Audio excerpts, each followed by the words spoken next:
Hey, what's going on, everybody? And thanks for joining us again. We're live, and we are excited for today's episode. Today, we've got a lot packed as we siphon through the wreckage of a lot of deep scenarios, starting off with CNN reports.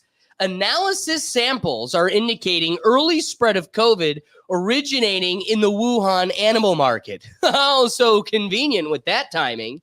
Followed up, we're squeezing in a fourth one. So we're going to keep the Wuhan topic brief because the bigger topic today is the upcoming strike going on by the dock workers and potentially some of the truckers as well, and the major impact that that's going to have. And then we're going to be moving on to, I think, the biggest story of the day, which is how Hurricane Helene raises questions about the government's response efforts. And then finally, we're going to be wrapping the episode up with Julian Assange speaking out. Journalism is not a crime. Now, with all that being said, I want to bring in the Pickle Gallery joining us for today. We've got Ricky and Silent Destroyer. How you guys doing today? Blessed, black, and highly favored, man. We outside. Doing great. Man, How's everybody doing? All right. So with all that being said, let me bring it in to our co-host, my good friend, David Cunningham. How you doing today? I'm doing pretty good. I'm not quite as blessed as Ricky, I'd say. I'm probably a little brighter than that today. But, we do have, a real current event lineup of topics here tonight. I'm really looking forward to kind of getting the weeds on this one. But, we do have someone here within our ranks that is going to strike if they don't get a 70% pay raise in the by the end of the episode. Doug, you have anything to say for yourself? I would like to start getting paid. You better be deserving, Dougie. I would like to get paid. All right, well, let's bring in the episode.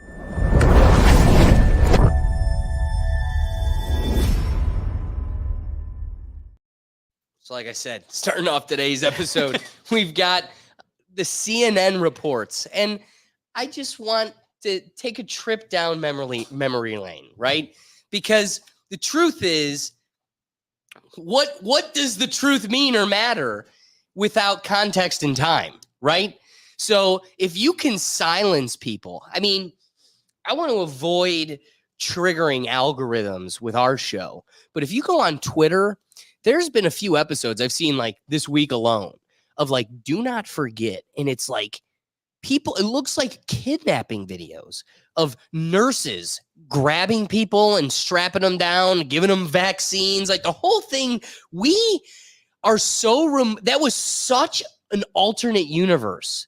And we were in it for just like a brief moment, right? Like the adults around us, the boomers, even the granddaddies of them all. This was like something no one's ever experienced before. And the world stopped. They tested it to see if they could get compliance and how much control and manipulation they could pull off. Got all the information they needed and let everybody go before it brought about too much strain to where they couldn't apply it again.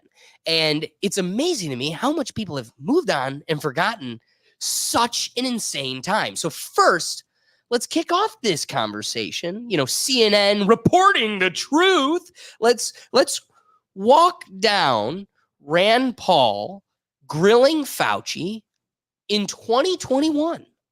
Dr. Fauci, do you still support funding of the NIH funding of the lab in Wuhan? Senator Paul, with all due respect, you are entirely and completely incorrect. Wow. That the NIH has not ever and does not now fund gain of function research in the Wuhan Institute Do they of fund Dr. Virology. Barrick? We do not fund Do you fund Dr. Barrick's gain-of-function research? Dr. Barrett does not doing gain-of-function research, and if it is, it's according to the guidelines, and it is being conducted in North Carolina, not You don't think in inserting a China. bat virus spike protein that he got from the Wuhan Institute into the SARS virus is gain of function? That is You would be not- in the minority because at least 200 scientists have signed a statement from the Cambridge Working Group saying that it is gain of function. So, okay, here's the back and forth. Is there gain of function? Is there not gain of function? And did it take place in Wuhan? And then we just fast forward 3 years later, no government intervention, right? There's all the businesses are back to normal. Fauci has admitted out in public that the 6-foot thing was just something we made up just because we had to keep the charade alive. The masks, we've seen them concede, didn't do anything. First, you don't need the masks because the masks don't work. Then it was, well, I only told you the masks don't work because I didn't think we would have enough. Now that we have enough, you all need to, you know what? Take that back, double mask. You got 2 double masks. And then it just came to, yeah, again, it was just all fake. So I just want to remind us, here's the article that we're kind of, come on, Doug, do it quicker. Hey, don't blame me. This is your fault. It's called user error. Here's the article. So now CNN, you're telling me, can just admit that the new studies suggest that it came from the Wuhan wet market, but you would cancel any scientist, any doctor, any expert, or any just layman that wants to have a dialogue and a commentary about, I don't know, the most extreme thing happening in the world, and we make it a crime. And that'll probably be a theme that we see sown throughout today's episode, bringing us to today's conclusion when we get to Assange, because the truth is, there's an attack on... You're either going after a guy for reporting it, or you are admitting you have to report the truth. And before, you were, what? Accidentally reporting a lie? Yeah. I don't know. I don't know how you accidentally do that. So before we proceed down the line any further, do you guys have any thoughts? Well, to your initial point, like it's one of those, like 2020 was so, it seemed like yesterday, and at the same time seemed like 5 years ago, just because of how just everything was moving so fast and moving not at all. The world stopped. There's too much news coming at me. There's too many breaking scenarios, and at the same time, I can't do anything. Right. I can't leave, or I can't go anywhere, or I can't arrive somewhere. And we just kind of collectively thought, well, we're ready for this to be over, so we're just going to not necessarily forget about it, but we're not going to remember some of the very specific details. Yeah, and not much reflection. And no, not really, very little reflection. We're not seeing the kind of think pieces and articles that come out and say, hey, in retrospect, you know, we're not seeing some of those. It just seems in general, we're ready. We just all we're ready to move on. And with that, I think we forget some of the silliness, that I'll call it, of the policies and just the general change and malaise of how policy was approached, in positive and I think negative ways. And it's funny when we're starting to see some of these articles come out and do a bigger deep dive. You just kind of, it wasn't until you mentioned it's like, yeah, there's kind of some things, silly things that even in our local communities was just weird, like the mask thing and some of that stuff with Fauci. Yeah. But you just kind of forget about it. Remember, he had a whole documentary that came out about him that was glowing. It's the reason why they got rid of the YouTube dislike button. Dude, he was the highest paid government official for like 5 years. Yeah. That's wild. 4 years. Yeah, 3 years. Yeah, I got to be accurate. Well, I'm pretty sure we don't want misinformation out there. Exactly. We pride ourselves I apologize on being 100% accurate in this show, regardless of the situation. What do you got for us, Doug? No, I was just going to say, if you remember in Ohio, our Fauci was Amy Acton. And I'm pretty sure she's like one of the highest paid people in the Ohio state government, like still, like DeWine. Not an athletic person in the Ohio state Here's government. A convenient thing. I'm gonna draw upon something totally different. because it has nothing to do with this, silly gooses. But if I were to draw upon something, maybe like the housing crisis, right? Oh, yeah. The unhomed, because it'd be totally cruel of you to call them homeless. The unhoused, put your pinky up when you say it. It changes their circumstance.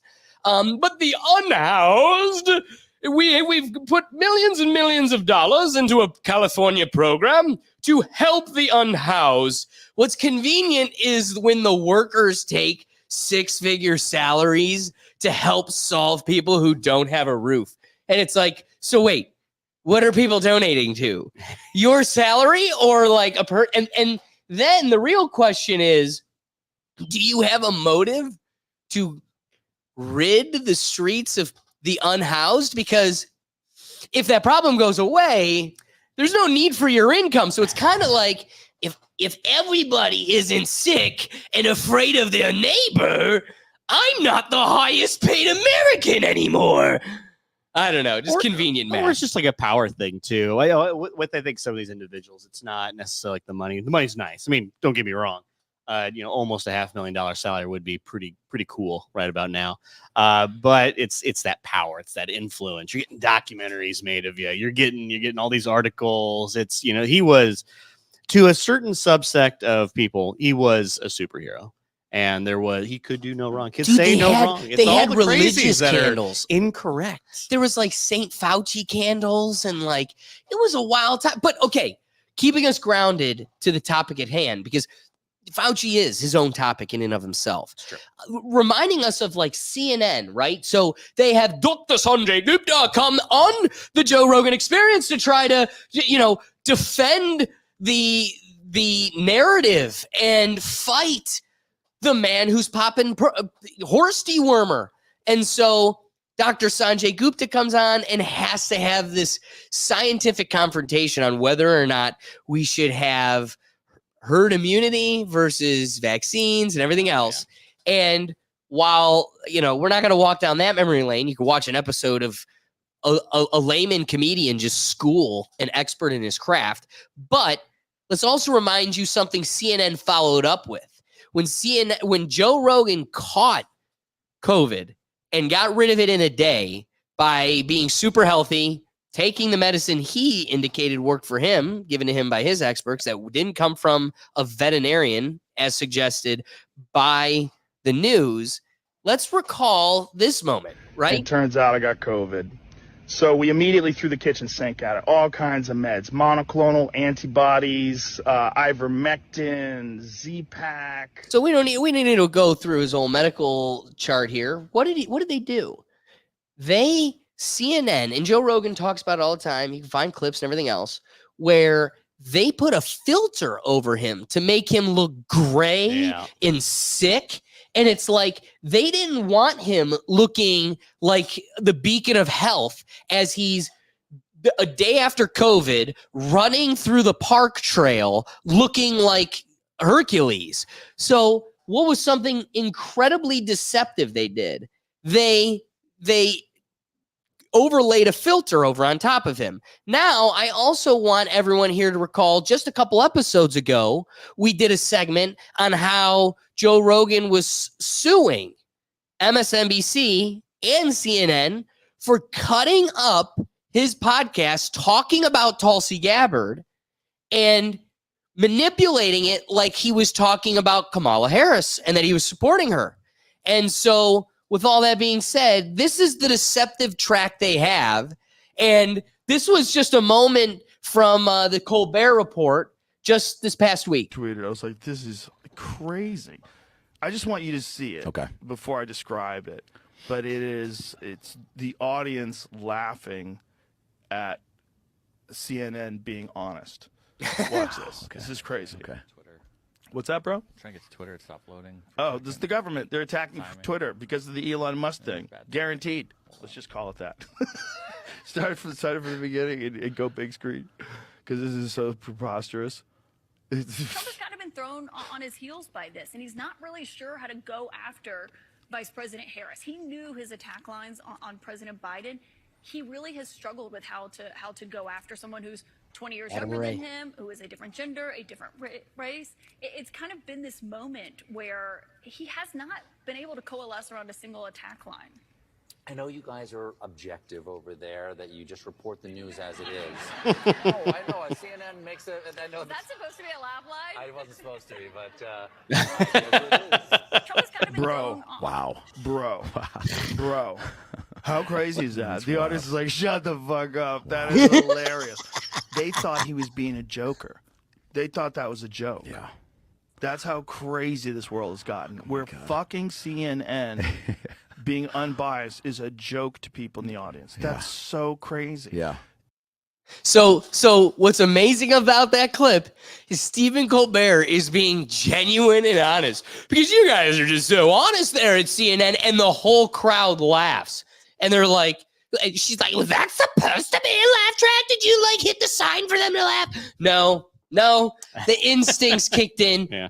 Oh darn, did we make natural laughter for once? Shit, that was not intentional. We don't know how to do that. Do you guys have any wrapping thoughts on this thing? Because we got to get into the real topics for the day. Nah, it's just you keep doing the same thing over and over. People are gonna start taking the veil from over their eyes, I guess. Like, you hope, but I don't think so, dude. I don't think so. the veil's being picked up. Like, I was listening to Andrew Tate talk to Candace Owens about 2-3 weeks ago, and he looks at her and he goes, Candace, I genuinely believe. Like, he's like, I thought COVID was waking people up. Like, I thought it was a terrible situation, but it was actually waking people up. He's like, Candace, the problem is, if they wanted to do it again tomorrow, they could. And I'm sorry, guys, they could. If they wanted to do it again tomorrow, they could. And there would be people, you know what? So Saturday, I went to the 21 Pilots concert by the third psycho liberal. Because listen, I don't know how I'm on the same wavelength as this crowd of people. It's all like the gothic forgotten children and me and Kemp. Like, that's just the crowd at a 21 Pilots concert. And they're all ultra liberal. That's been the theme for the last 15 years of going to these concerts. Ultra liberal, and then me and Kemp. And Kemp looks at me by like 20 minutes into it. He goes, oh, I've been seeing a lot of masks. I said, I did too. He goes, see, we should have done an over and under how many masks we see today. I go, dude, it's not too late. I go, I've seen 3. He goes, I saw 3 too. I go, all right, so we've seen probably the same 3. Let's do over and under 7. Dude, when I tell you that was a laughing joke, and it's like, where are you people at? Where are you people at? And here's the truth. They've mentally infected people, right? We've got that figured out. But for the people with the mental infection, they look at you and they go, I have an autoimmune disorder. Like, treat me special.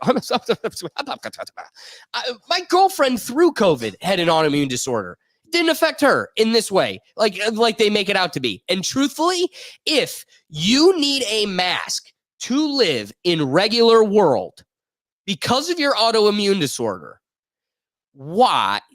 Autoimmune disorder did not exist beginning 2020. That was a disorder that probably existed for 50 to 100. There's at least multiple lineages with autoimmune disorder. I would agree. So if autoimmune disorder person needs a mask to exist because they have it, respect me, I'm special, I'm a victim. They need to be the boy in the Then bubble. why did we not have bodies dropping like flies for 200, 300, 400? Dude, there were a century of time we were throwing poop out the window. Well, I don't see as much people in mass during COVID. It's like, it's way less. You see the 1 out of 10, but it's 1 out of 10. That's them people. You know, I mean, it's 1 out of 10. I appreciate seeing them. I said this before. I appreciate seeing them. So I know, like, I don't want to talk to you. You whatever you believe in or whatever you got going on over there, thank you. That's like a great sign for me to stay away from you, honestly. I still mostly see him driving. Wait, I don't. yeah, I don't really see him too much in public. Like just like out and about in like public spaces. They're still driving. Look over. And that's the few. You're wearing a mask. Wait. Interesting. But I like Ricky's point. He goes, I take it as a sign. I know the type of person I'm dealing with. Let's agree that's why they're doing it. They know, we know, they know that this isn't helping them. They're only doing it to signal, I'm one of the good ones. Like, nano, I'm one of them. I'm one of that. So you're good for picking up that signal because that's quite literally the exact signal I think they're trying to send out. And I think, well, so I'm gonna take this in a bit of a different direction. I think one of the absolutes that's going to come out of this whole thing since 2020 is no one's really going to believe anything. So let's say this CNN article is just actually true. Every fact that you would determine as, well, you know, if I see these facts in front of me, I will, you know, I see all the evidence in front of me, it's true. You're not going to believe it anymore. And it goes for every single side or like every single person. We see a masked person, instead of assuming, well, maybe they have something wrong and they're just kind of being mindful of the whole situation. Nope. They are a virus absolutist or a virus praiser, essentially, not a denier, but they praise the whole thing. And it's just, we're just not believing anything anymore. So everyone's skeptical of all things all the time now. And that one might be the worst part of this. Hold up, though. My question for you, though, David, is, are you telling me there isn't an excuse to be skeptical? Well, I think there is. There absolutely. It showed there is a certain point, and within all the messaging that actually that kind of contradicts itself a little bit. You know, like you said, like the Fauci comes out, well, 6 feet thing, kind of, the mask thing, and you start seeing on the other side of things too. So when we do the vaccine and there is some sort of data to kind of go, all right, yeah, how many millions of people got this and how many issues are there? Fairly minimal. And with any new drug, you're going to have some sort of reactions to it. Well, this is probably the most highly distributed vaccine in the world, or at least maybe the flu vaccine might be more, but it's up there, and people aren't dropping like flies, or they're not growing tails, or all sorts of whatever's going. They're not catching the 5G. So wait, but we got myocarditis that we're trying to pretend we don't see. Well, there's some of that. I'm not saying there isn't any of that, but I think a lot of it's overblown on both sides of the spectrum. So let's just use the ivermectin example. So if the government pushed ivermectin, you think the typical Joe Rogan listener would be more or less or skeptical of ivermectin versus whatever else is out there. I think part of the reason I want to applaud you in finding a fun and very real inquiry. I like your point. All right. But I want Okay. Let's distill your question. Okay. Your question, being a good one, would the average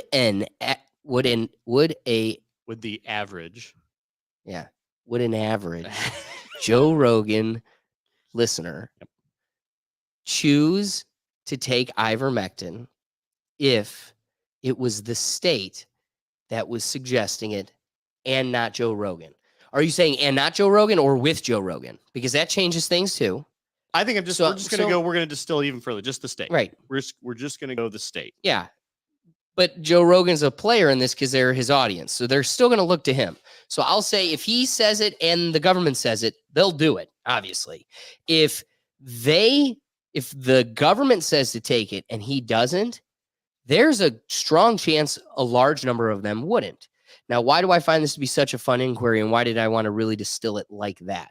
Because I have listened to this guy for almost a decade, and I'm a huge fan. Yep. I think he's strayed away from what he used to be and what drew me into him, but I still listen to him a lot. So I would put myself in that category. Okay. When I reflect, I need to emphasize for the strong thinking listener, which you will be reluctant to admit is more of them than you're willing to give me. Okay. But I will admit the masses is the asses. And so the truth is still the majority of them are going to be retarded. So I cannot deny the first piece that I gave you. If he said to do it and the government said to do it, they'd do it. If he said not to and the government said to, they wouldn't. That's the masses. They're dumb. But for the people that are thinking, and I think a lot of people that listen to him are, or a lot of the people that are thinking do also listen to him. They may not agree with him. Like, I don't agree with a lot of things he says now, but I still listen to him because I like the way some of the people he talks to and the platform he creates, and being even to able to disagree with him, the mental exercise. So that all being said, for the thinkers, this isn't a vaccine. We got cheated. We got shorted. This was a lie. This is an mRNA gene treatment. Yep. This is not a vaccine. And there were some microbiologists that were on the Joe Rogan Experience, and he said they were talking about how the bigger crime or thing they were able to get away with when it came to the COVID-19 scheme, more than the sale of the vaccine and everything else, most importantly, they were able to get the masses to socialize an mRNA gene treatment like a vaccine, as if it was a vaccine. And people will now take it. If they didn't if they weren't compelled to, under the guise of a vaccine in an emergency situation, and we really had the full scope of knowledge, people would have been significantly more reluctant for a gene therapy versus an actual vaccine as they sold it. So here's where I kind of disagree with your point, and this is where I think the thinker does their pushback. I think regardless of all of that, I think all roads still lead to ivermectin. Because why is that even the center of the conversation? Because this was the most mass-produced drug. It could be made practically frickin' free. It was used worldwide and had it alleviated multiple ailments. And the vaccine itself wouldn't have been able to get emergency status protection if something like ivermectin was a viable option. So now there's an incentive to damn and demonize this opportunity, because if it is an actual opportunity, you can't manipulate people's genes and afflict remove yourself from any of the symptoms or issues that may arise from it. Now they have total immunity. And it's because it was through emergency. So I disagree with your point, because I think all of the people that logically, not by blind guidance, the scientists that were silenced on Twitter for telling the truth and standing up for drugs like this, or even just the science and consideration of avenues of medicine like this, for them to take these leaps, and for the folks and thinkers that leaned on those experts that did the reading of maybe the forbidden sciences and forbidden publications, they're also going to end up at ivermectin. So were there people giving support to the veterinary medicine because they just love, I got a Joe Rogan logo tattoo on the back of my calf? Yeah, that guy exists. But also, I think the real thinkers, they are, among many other podcasts, going to have Joe Rogan in their shuffle. And I also think they would have ended up, with or without his influence, at the consideration of ivermectin, because that's where all the science, and not mainstream, but free-thinking science, led us to. I think a lot of that is just framing. So it's, and that's how I framed it. Well, David. well, I think it's the way the government framed it, the way Joe Rogan frames it, the way the news media That's how frames the think tank frames it. It's how we reframe it. So there is. I think the broader point is the necessarily, like, all things being equal, all things being the same, depending on how which news source you trust the most or which voice you trust the most, you put less skepticism on it. And now we're taking it, unless it's like my preferred choice of information, whether that be news or person, I'm now more skeptical of everything else, regardless of we're just naturally skeptical versus, well, I'm skeptical because of X, Y, and Z. Like, well, it's not a first person source. It's, it came in kind of a, this could be AI, we could think of all sorts of different excuses as to why someone would say, I don't trust this. I don't trust this piece of information. And what we saw with 2020 is just now everything is just, we varnished it with a thick layer of skepticism, no matter who says it and where it comes from, unless it's my singular choice of information. Dude, how crazy is it that Matt Lauer had a button that would just close his office door and lock? Really? I didn't That's know that. why he got released from today's show. Yep. No way, really? Yeah. That's insane to me. Doug, wrapping thoughts. I do think it'd be pretty cool to have a button that closes your door for you. I mean, that's not a bad thing. Yes, it is a bad thing. No, he was using it for inappropriate purposes. reasons. He was using it for bad reasons. Doesn't mean it's not a cool thing to have, though. If I just shut my Don't house down ever with a go button, into spaces that have ways out with Doug. Silence. Crickets.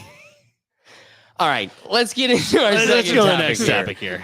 All right, looking at, we had to sneak this one in because it's going to be a big one. Yeah. And the dock workers across the East Coast are preparing to strike, and it's going to spread worldwide. And I think the best way to kick off today's topic is let's listen here from the union boss that had a lot to say on the topic. These people today don't know what a strike is. Right. When my men hit the streets, from Maine to Texas, every single port will lock down.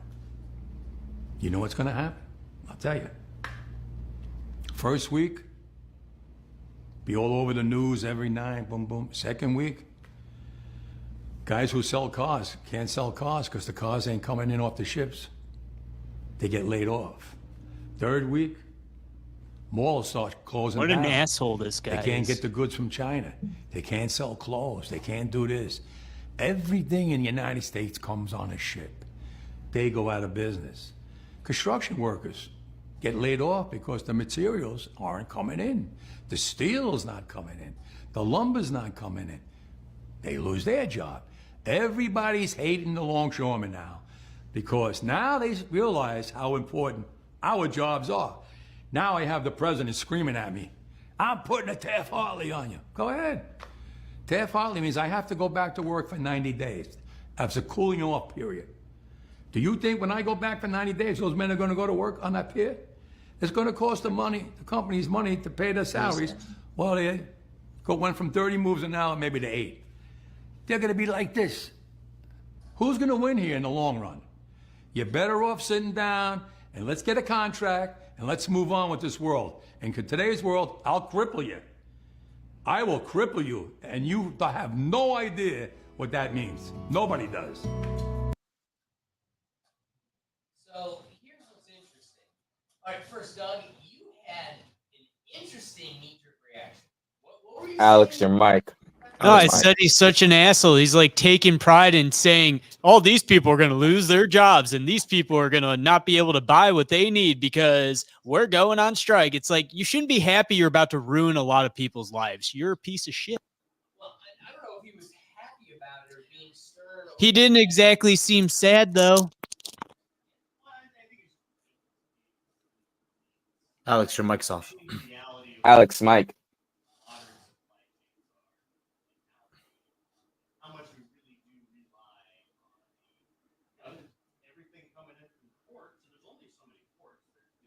David, Alex, what's your mic? Your mic. Your mic's unmuted. Oh no! Was the mic down? Yeah. Oh, Yeah, mic. we're back Okay, now, we're all back, right. we're back. I can reverse my point. So I don't think he's being an ass about it. I think he's framing I it don't know. as how important how everything comes through the ports and how we understand with 2020, we understand supply chains and have a better understanding of where all the stuff comes from, and it can only come in the country in so many different spots. There's not, you can't just beat. Well, and Doug, I'm with David. Acknowledge what is he even talking about? He goes, "You want automated ports? This isn't about the raise. You want to automate your ports? We're gonna just stop working. We want not only a contract that pays us more, which is just what everybody's going to want. Yeah. But we also want in writing, you're not going to replace us. So it's really just the job security more than anything. Yeah, That's but what he was taking pride in listing all the people that will lose their jobs. No, I didn't take that at all. I took that as look at how much influence we have. This isn't Doug, he didn't even say but these are all the people losing their job. It's like, by the way, guys, I'm going to exert my pressure on you. No, it's not taking pride. It's letting you know the reality of the situation. Like, there is no one look at us. No one ever talk about the port worker. No one cares about the port worker. No one cares about the truck drivers. No one cares about these people. And they're finally putting their foot down because I feel like every time there's something to say from people that do the unspeaking jobs, no one really, as he said, we're going to figure out about it next week. And it's just going to strangle it. So let's actually sit down. He's not trying to be a bully or anything. I agree. No, but I think to Doug's point too, it's the mob really do like to use the leverage button quite a bit, letting you know kind of the state of things. And there's some, there's some history of the mob within unions. This isn't news to anybody. Sure, and definitely the docs. I agree, but it has undertones of don't fuck with us. Don't just let us do our thing here. And see, I don't think that's it. I'm with Ricky. I don't think it's don't. The man is protecting the future. I think I want you to know how valuable we are, and if you don't appreciate it, we'll show you how valuable we are. Exactly. Before you have the chance to replace us. Because I don't know why we're glossing over a major piece of his statement is I want contractual knowledge that you're not going to replace me. But before I flip it to Silent and Ricky, does this at all evolve your position? It's showing that they already got a 55% raise and they're looking for they want to get it to a 70% raise and also add the piece where they can't go automated. Well, how much do you think they're getting paid? It's being reported that they're getting $150,000 and want more. So here's the deal. I think that's more than enough for a dock worker. Boom. Now here comes Doug. So all I'm saying is I got to agree that they're not being underpaid, but also like the truckers of America, that's kind of what they're getting paid. Some get 200, but it's a 6-figure gig. And again, it probably should be because you're the lifeblood of what's moving here. And for what the profit overhead is, we should, okay. It used to be all we want is food on the table. One, why have we gotten so gruesome that it's too much to ask to have like at least a little bit of balance to where like I could live a little bit just like you. Like you've got 3 houses. I would like just one in a vacation. Yeah. Like that would make me comfortably your slave. And why is that too much to ask for? But then at the same time, it isn't like they're getting paid pennies. This is a solid gig, and it is because I think where we're at socially, it's underappreciated. But does that at all evolve your perspective? And I don't know, what are your thoughts? Silent, Ricky? So they're getting paid well, but I feel like every occupation should try to fight against automating their job. Like it's what everybody is fighting against, because unfortunately technology does erase jobs and you have to go find it somewhere else. But shit is moving too fast, and I can understand where he's coming from. Maybe he knows more than we do and sees something on the horizon that we don't know. And he's like, yo, we need another 30 years or 20 years before you start implementing these things and cutting a lot of departments. Yeah, and I think one thing that gets lost with the salary or like with the money talks is how, with especially these union gigs, how many overtime hours are they working? Is this the median? Is this the average? Is this based on 40 hours? Typically, when I've seen these figures around, a lot of them are like the police figures come out too. It's overtime. They're working some pretty decent overtime because the ports, they don't stop. They got to keep coming. Things come in. People are paying good money to get these imports in, and you're sometimes the biggest bottleneck within a particular supply chain. So you got to keep going, got to keep moving. And sometimes when you don't have the manpower to replace like every shift, all right, Bob, you got to stay over next shift. We're going to need you for the weekend. Your daughter's baseball game or whatever's going on. Tough. And a lot of, and sometimes with these union contracts too, like paternity and maternity leave is almost like 2 weeks. It's not even like some salary gigs or even, like regular, like salary gigs, like the government. It's usually about 6 weeks. And hey, if you're a union for this, and that's what they negotiate in these deals, or if you ever look at a union contract, there's a lot of provisions, all sorts of different things. Yeah, we want more money, but then the employers go, well, all right, we're going to take your paternity leave. So you get 2 weeks, you have a child, 2 weeks. All right, we expect you back into on the shore or wherever they're going to be. So there's a lot of give and take. And this isn't a typical white collar job that's paying, $150,000 a year. This, they're working. They're putting long hours in. This isn't, I don't. It takes a toll. Yeah, it takes a toll. This isn't a simple like computer desk gig. It's a bit more involved than that. So I don't necessarily blame them because what's their marketable skills too outside of this. Let's say they're just replaced tomorrow. Yeah, you could probably do some, labor jobs other places, but it's not, you're going to be moving. It's kind of like what we saw with the auto manufacturing plants that left Flint. Once those left, you couldn't.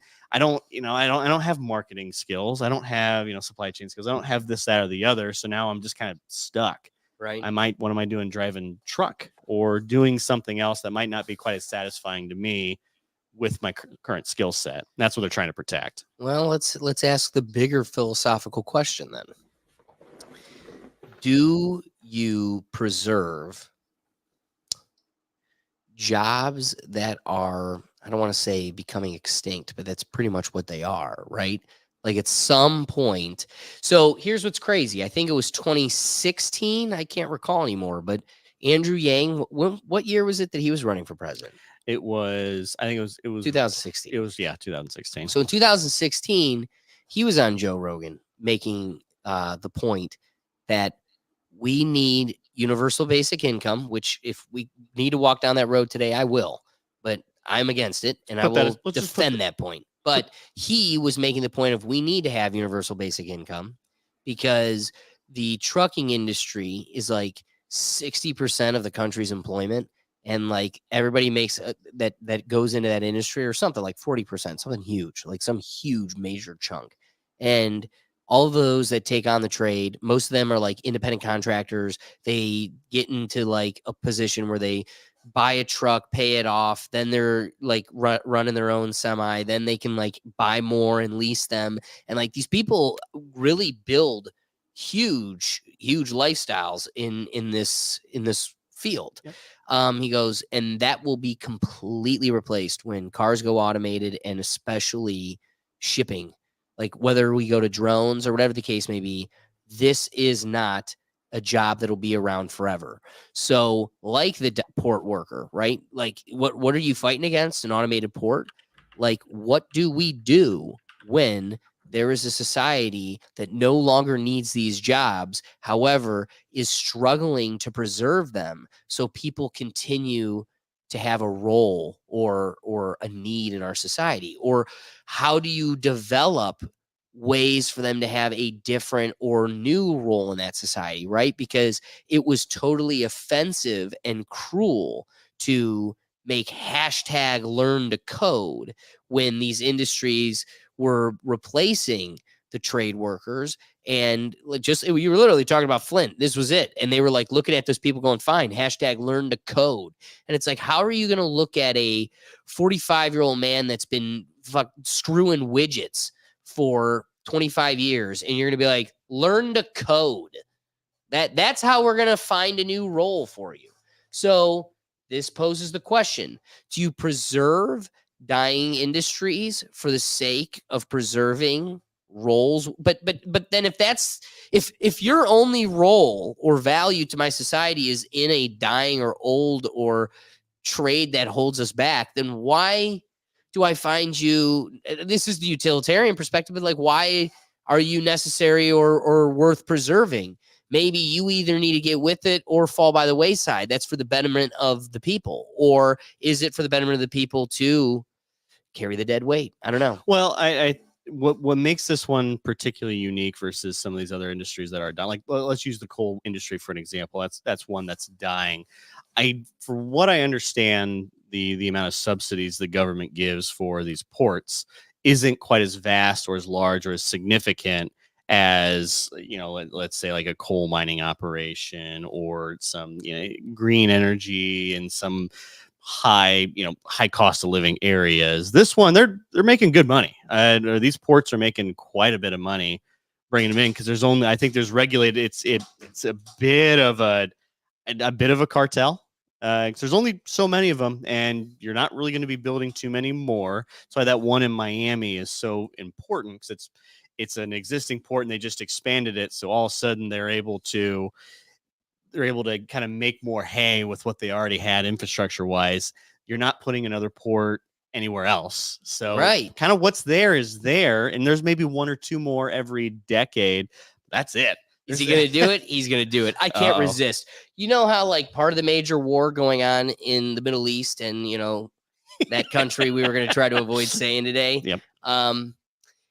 There's a port that like America is helping them because it'll the West Indies, it'll disrupt a lot of trade within that area. I can totally see them automating this and just being like, nope, this is fort. We're talking about the people that are talking about maximizing the dollar everywhere you can.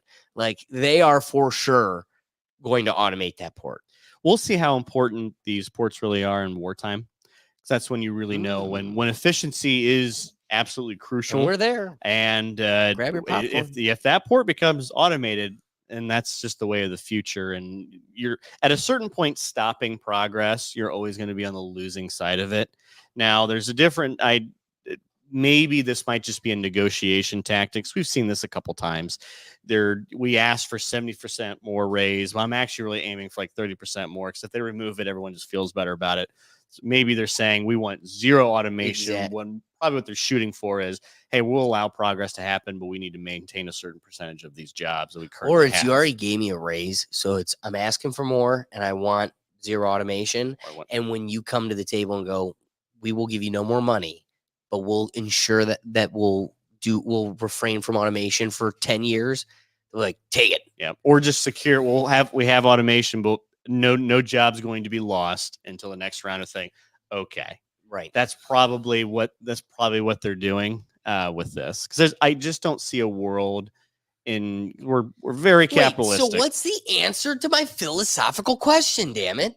Should we keep a dying industry? But I don't think this industry is dying. So ports, sure, but what about trucking? I'm just saying philosophically, if there's an industry where the people are becoming railroads, man, all the accidents and everything, I think people are going to give up on the railroads. That might be a better example, because trucking can get you more places. It's still the job itself, but I'm saying if there is a social role that takes on a major part of your industry, but is replaceable by a drone, by an automated car, or some algorithm or technology that could literally replace it with maximum profit and also maximum efficiency. Do you hold back society and its growth for the sake of prosperity within the people? That's a question. Where are the people in the comments? Do you not have a philosophical opinion? What is this? Should we keep the trucks? Keep them going. So I'll be the first I would to never answer. want a self-driving truck on the road. I don't want. I would no worry damn about You're not that gonna have a more than choice, anything Doug. else. Yeah. And Yeah, when but that's Zuckerberg crazy. or what's the bald one that owns Amazon? Bezos. When Bezos owns it all, he's not going to care Doug's opinion. Well, Bezos will be using drones. He's already working on that. Yes. He won't use trucks anymore. For small parcel stuff, but you're not hauling 24 tons of stuff through a drone. It's just not All right, possible. so distill the point.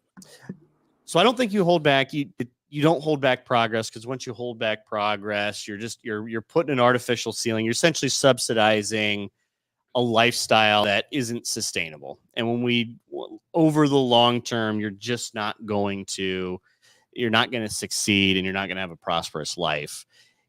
We'll almost always say, if you rip the Band-Aid off early, yeah, That's what I mean. It's gonna be rough for a little bit. It might be rough for years, it might be rough for a decade, but eventually it'll work itself out, Right. and there will be progress. Because That's what I think. not everyone can just be poor and stock goes up always. It just doesn't work that way. You can't have that. It's not a sustainable atmosphere.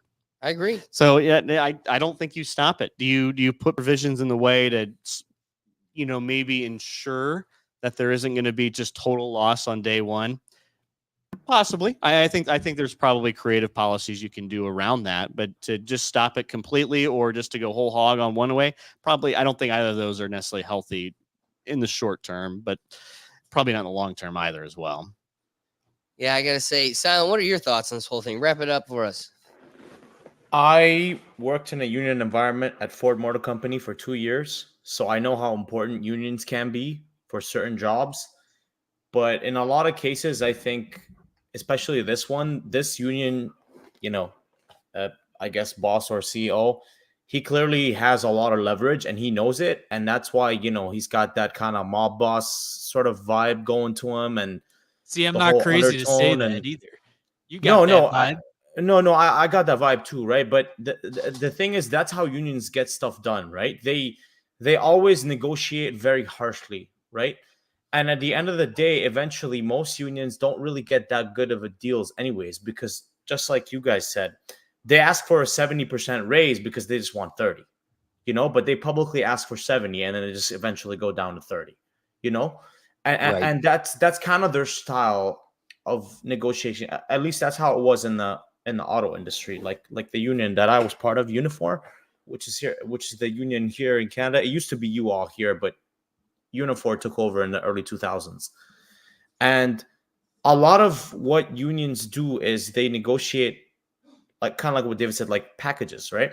So for me, because I was new there and I was only there for 2 years, even though the contract that I signed said I will make 180,000, right?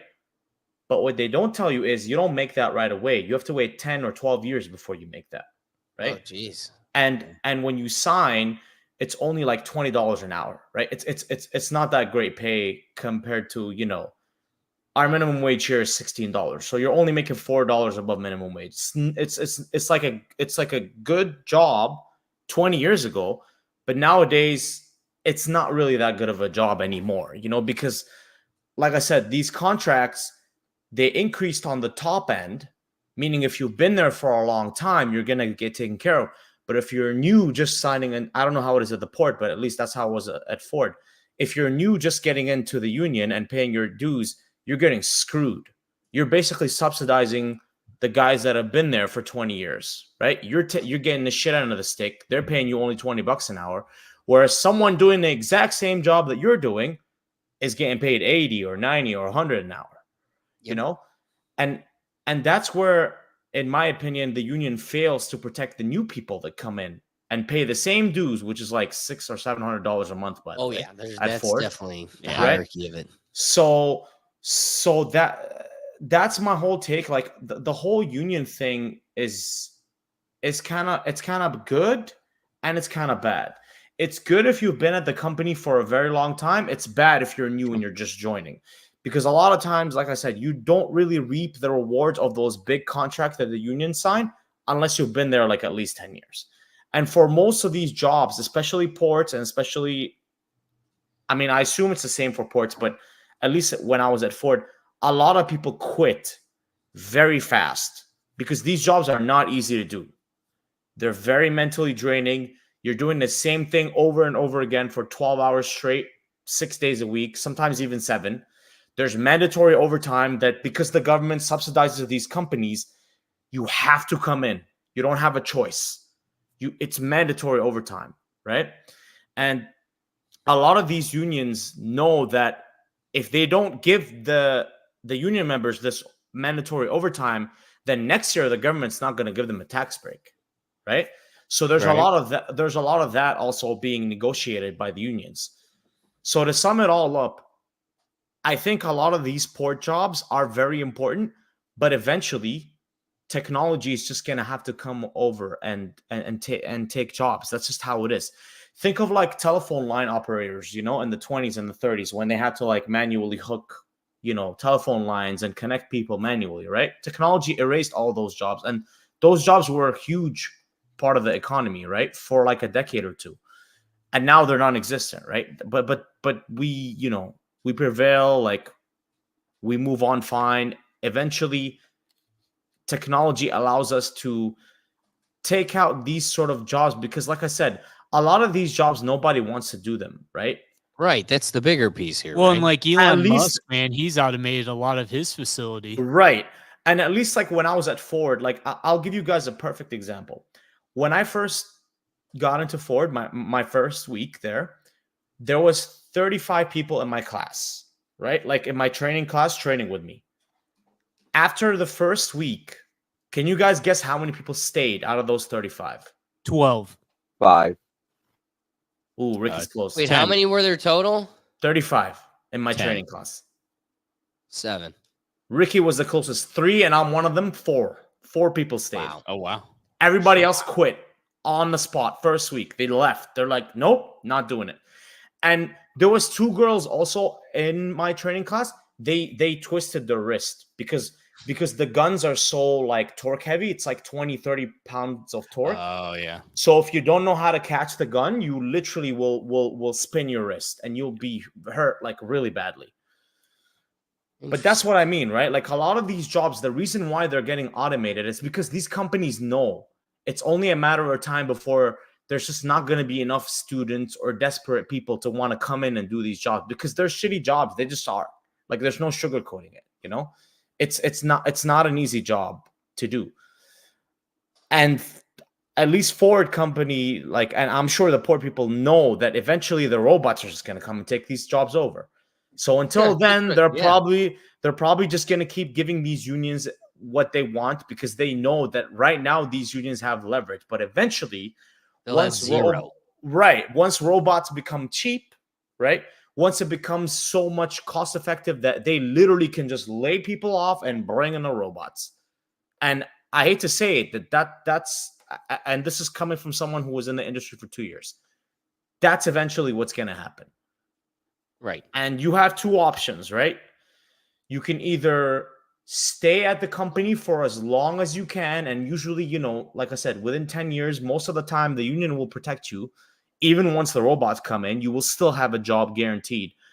But then it's a risk that you're willing to take. Like, do I want to sink in 10 years into this place plus and just, coast until retirement?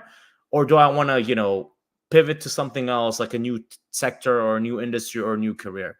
And that's what most people when I was at Ford were asking themselves, right? Like, do I want to just stay doing the same thing, breaking my back, doing the same thing over and over again and wait for that $80, $100 an hour in 10 years?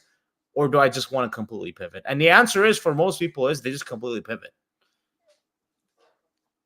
No, I love that point. Ricky, wrapping thoughts, my friend. Y'all articulate everything greatly. I can't add nothing. I can't judge nothing else on this topic, honestly. All right, Ricky. Wrapping thoughts. Bringing down. I wanted to rip down the line and feed off of everybody. So feeding off Ricky. Ricky gave me nothing. Silent Destroyer. I like his point about unions. It brings the question. So sometimes maybe good, sometimes maybe shit. That's kind of how we circle the drain when it comes to unions. But I also, the crux of the whole point when it comes to unions is exactly how Silent wraps his point.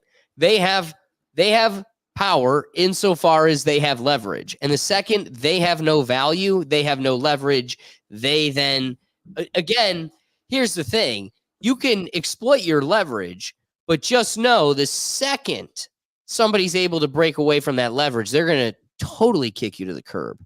If it's one of those, like, you could play on pity or empathy when you concede your leverage and kind of have, again, it's a weird world, because you can't blame somebody for doing it because they're often in, as it's been referenced throughout the dialogue, often in industries that nobody really wants to involve themselves because they're difficult, they're physically straining, and sometimes don't have a long life expectancy, right? Like what about coal miners? Or, this dialogue isn't solely to the dock worker, but that's the hot topic of the day. That's the news title.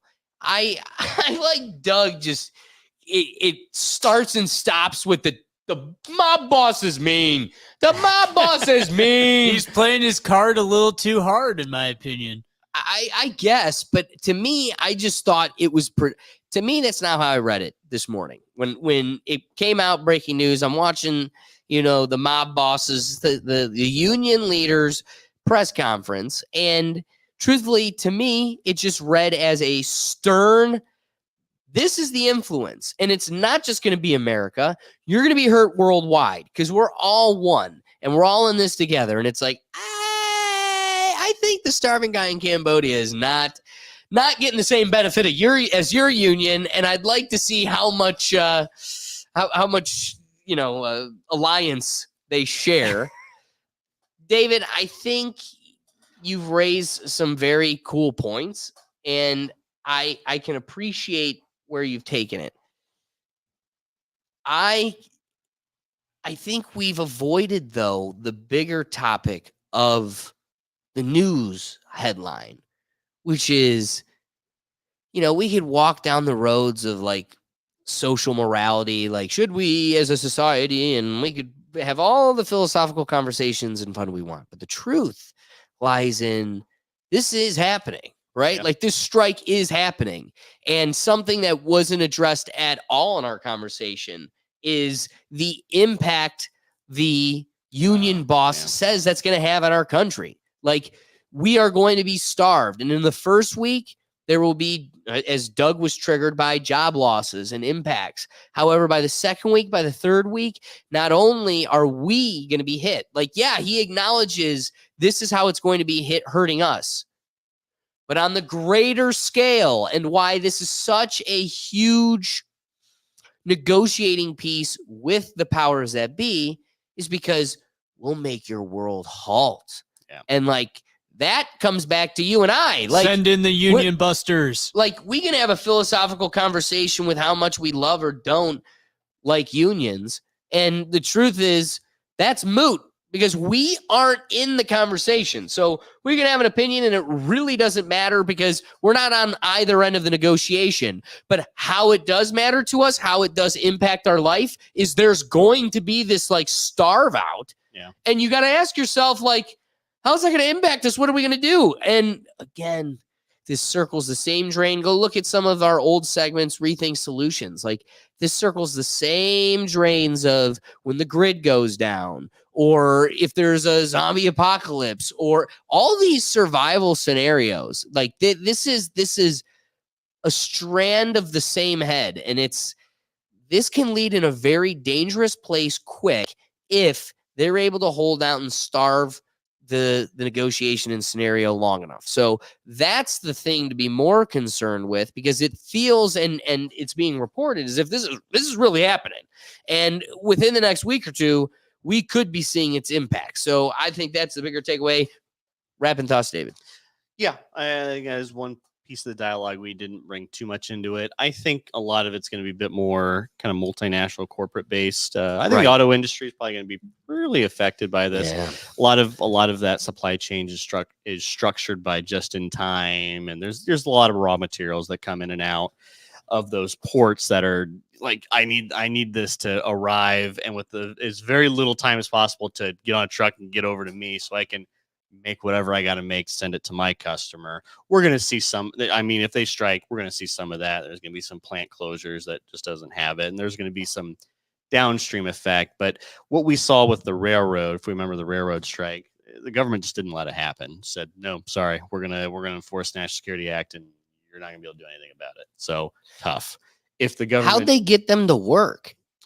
I just said you can't strike. Basically, just, what does that even mean? If they don't show up for work, the federal government can find and arrest you. Yep. National What? Security Act. Yeah. Yeah, that's why someone mentioned in their Come on, talk. that's not screwed up. No, someone very- mentioned in the talk. very Well, much what happens during wartime? Well, during wartime, they just won't let you strike. Yep. They'll beat the shit out of you, put you in jail if you don't show up for work. They'll essentially just get the military to do it. That's what they'll do. Wait, They'll what? draft Dude, what? you. How That's is what this it is. not the No. bigger topic? Alex, what this they'll do is crazy. No, they'll draft you. That's what they'll do is they'll conscript you for military service to make you work. Oh shoot. That's what I think they'll do. Bro, Yeah. there is no way. There is no way. Well, it hasn't been used since the Korean War. Yeah, they haven't. They're going to do, but this current administration has shown the propensity to do just that, or at least threaten it. And we saw it with the railroad. Now, eventually, I think the one thing that wasn't quite as well reported, I don't think the administration didn't do it very good as well, is they eventually got everything they wanted for the most part. I think a lot of it was like sick leave and being able to like take days off without giving a 60-day notice. All right, here's what I'd like to. We got let's get the whole crew in, because one of the things that I'd like to first emphasize, Doug, if you could focus here for a second. One of the things I'd like to first emphasize is this is a road I've already walked down. When I was a senior in college, I did a research project where I went to the Middle East. I went to Abu Dhabi, Dubai, and Oman. And the research project was meeting with CEOs of oil conglomerates and banking industries, and you're seeing huge markets that are completely built on the oil industry. And you get to look at a guy that could like literally buy your entire state. And you're just like, and you're like 21 and just got lit in a hotel the night before. And you're like, so what are you going to do when the whole world economy moves from oil and you're here mining oil?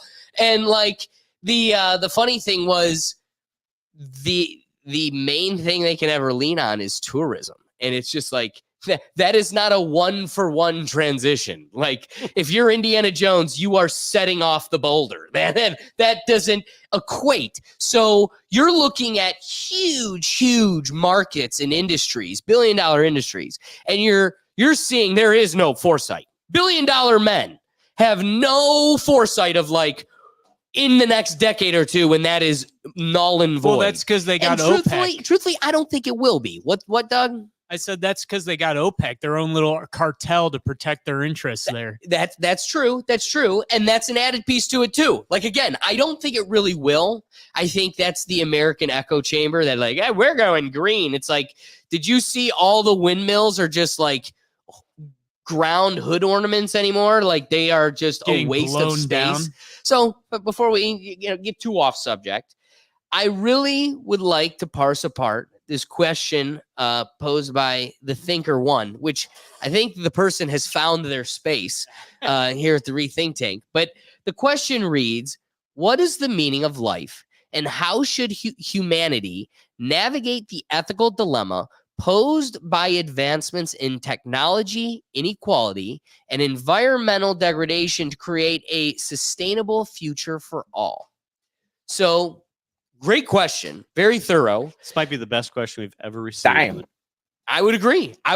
And it's most well thought out question for sure. Well, and I think it's the best articulated way of presenting the inquiry we were kind of skipping around. We presented it in an ugly way, and we never directly hit it head on because it wasn't articulated in such a strong way. So again, this is for the sake of all, right? But again, the thinker, I got to ask you, this comes back to all of the smartest people over the course of thousands of years that have ever recorded writing have always pondered. The greatest thinkers have always questioned what is the meaning, like a meaningful life for all, you'll never get for all. I'm sorry, the thinker, as much as I love you and as much as I want to believe and have faith that we could make that possible for all, there is a nature to statistics. Like 100%, you're going to have, for the sake of conversation, at least 1% that is going to be unwilling to work. You're just not gonna get them. And you're gonna have 1% that just wants to stab the mailman. And that's just where we're at. And you got to figure out how to live with them all. So I align my inquiry with the same inquiry that has been made for thousands and thousands of years, which is, what is a meaningful life? And the question is for all, with the acknowledgement that you can't accomplish it for all. So for what? The most? For the many? I lean on John Locke. You look for maximizing happiness for the most amount of people, and that's what you can do. You want to maximize opportunity. This equity shit is going to suffocate and kill a society. All you can do, what your focus needs to be always and forever, is just maximizing opportunities for happiness and growth. And if you can preserve that, that should be the goal. Okay, so that is something the think tank roundtable can agree would be what we strive for. Maximizing happiness for the most amount of people. What, Ricky, before I parse it further? Ricky was agreeing. No, aye. Okay, perfect. Aye. All right, so if we can agree that would be that sustainable future that we're trying to create, that we're trying to strive for, that's what we want to navigate towards. We're navigating. Sorry. This being a significant dilemma posed by the advancement of technology, how do we achieve that? Here's an unfortunate reality the thinker won. If I had to answer this question, I'm going to acknowledge the fact that I really do think there is a system at play to make us dumber. They're trying to make a whole culture that makes it weak to learn and read and articulate yourself. There is a whole culture around making skibbity toilet. What the fuck? So like, I'm just saying their focus is learn the next Taylor Swift song, focus yourself on the next Pokemon card. Like, dude, how long can you watch a guy open playing cards, right? Like, that to me is crazy. So we're eating plastic. A whole credit card of plastic is in your body a week. There is a whole mechanism at play to make us dumber. So if I had to say, how do you create that future? You need to raise the expectation for our society. Like, I'm sorry. Some of these things sound mean, but it's true.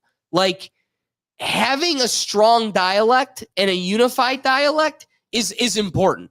Having people that are reading, and not just from one resource. We spent a whole 35, 40 minutes talking about CNN and how, what if that's the only place you're getting your information? If you can at least, I'm not saying don't listen to them, because now they've chosen to tell the truth for some reason. They just said, all right, we're going to tap in on the truth for a little bit. And if you can balance that with other resources, you'll always be able to kind of find yourself in a balance in the middle that finds the truth. So I know this is long-winded, but the truth is, if you are going to replace the trucking industry, the coal industry, what was the one that you liked? The train industry. If you're going to be replacing any of these, and we need to create a future that maximizes the happiness and opportunity for the most amount of people, the truth is you need to hold those people accountable. Like, looking at the guy, you can't look at a 50-year-old and go, dude, trucking's gone. You got to figure out a computer. So in the interim, we got to figure something, and I'll circle back to that. That guy, I'm not leaving stranded.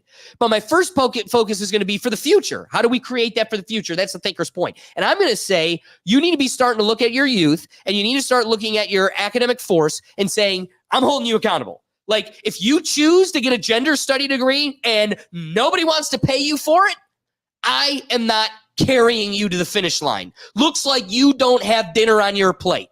So you need to figure out, and here's, again, this is so deep, but like, there's a whole university scheme. They're preying on 18-year-olds. I think it's totally unfair that you're looking at an 18-year-old and saying for $200,000 hole and interest that you'll never pay off. Right now, at 18, 17 years old, you got to pick the rest of your life. And then this is the only debt you'll never escape. So that's screwed up. But guess what? That's how we're playing it. So you need to encourage the trades more. We had a whole dialogue about how now the trades, you can make $150,000 and with your union fight for more. So I'm going to look at you and say, maybe those are avenues you need to look at more. Maybe you need to explore the trades because there's a high ticket on there because we're overlooking them. Or be someone like me where I went in for a philosophy degree and my friend's mother was a guidance counselor and everyone around me is laughing at what a joke that degree is. But they tend to score the highest on the LSAT for getting into law school. So yeah, you laugh at what I had, which was the trajectory and the long scope for where I wanted to be. And so again, when you want to go back and pay for everybody's college debt, you can't ignore the folks that are paying into this system, that are carrying the truckers that we're going to talk about and everything else.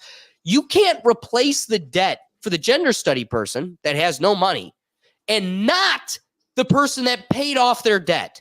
How are you still taking that person's money?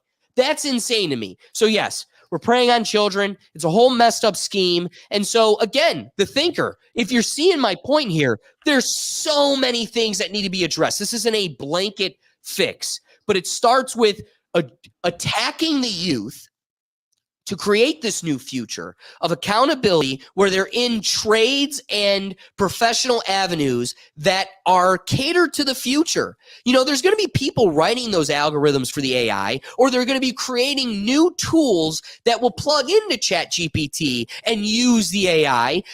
Create these creative minds. We had them in the 60s and the 40s and the 20s until you snuffed it out so they could be drones and rats and zombies in your big rat race. So I'm going to leave my thought with this. You started with the youth, and you will have to create some sort of system that finds value and use for those that are still in that trade. So whether that's making a generic, easy mechanism that watches the drones, right? Like there's got to be an air traffic control person. Like, can this person be the one that is the mechanic on the drone? All right, when they come in, you got to replace the propellers. We need to find a role for them that can be phased out. And then soon robots will be replacing the propellers. But there will be a world where the bleed over can be had. And if you address the youth early enough with enough focus, you won't need to carry it through or worry about them. Now, the thinker did follow up with Case. And how can we... There's one more before that, too. He posted two. Oh, okay. What radical transformation of global labor relations and governmental accountability are essential to address the intersecting crises highlighted by the dock workers' strike and Julian Assange's case? And how can we dismantle the entrenched power structures that perpetuate exploitation and undermine transparency in order to foster a truly just and democratic society? I'm going to flip this one to you. This sounds like an AI wrote do we want to transition? I hope it is. Do we want to transition this to our fourth topic, and then maybe that's true because our roll back around? Let's do it. So the last topic of the day is Julian Assange. He's here. He spoke out and he's got thoughts. So first, let's get to his address. And guys, we are not saying it. He says it, but we're not. Stick with the agency. Stick with the agency. CIA Director Pompeo launched a campaign of retribution. It is now a matter of public record that under Pompeo's explicit direction, the CIA drew up plans to kidnap and to assassinate me within the Ecuadorian embassy in London, and authorized going after my European colleagues, subjecting us to theft, hacking attacks, and the planting of false information. My wife and my infant son were also targeted.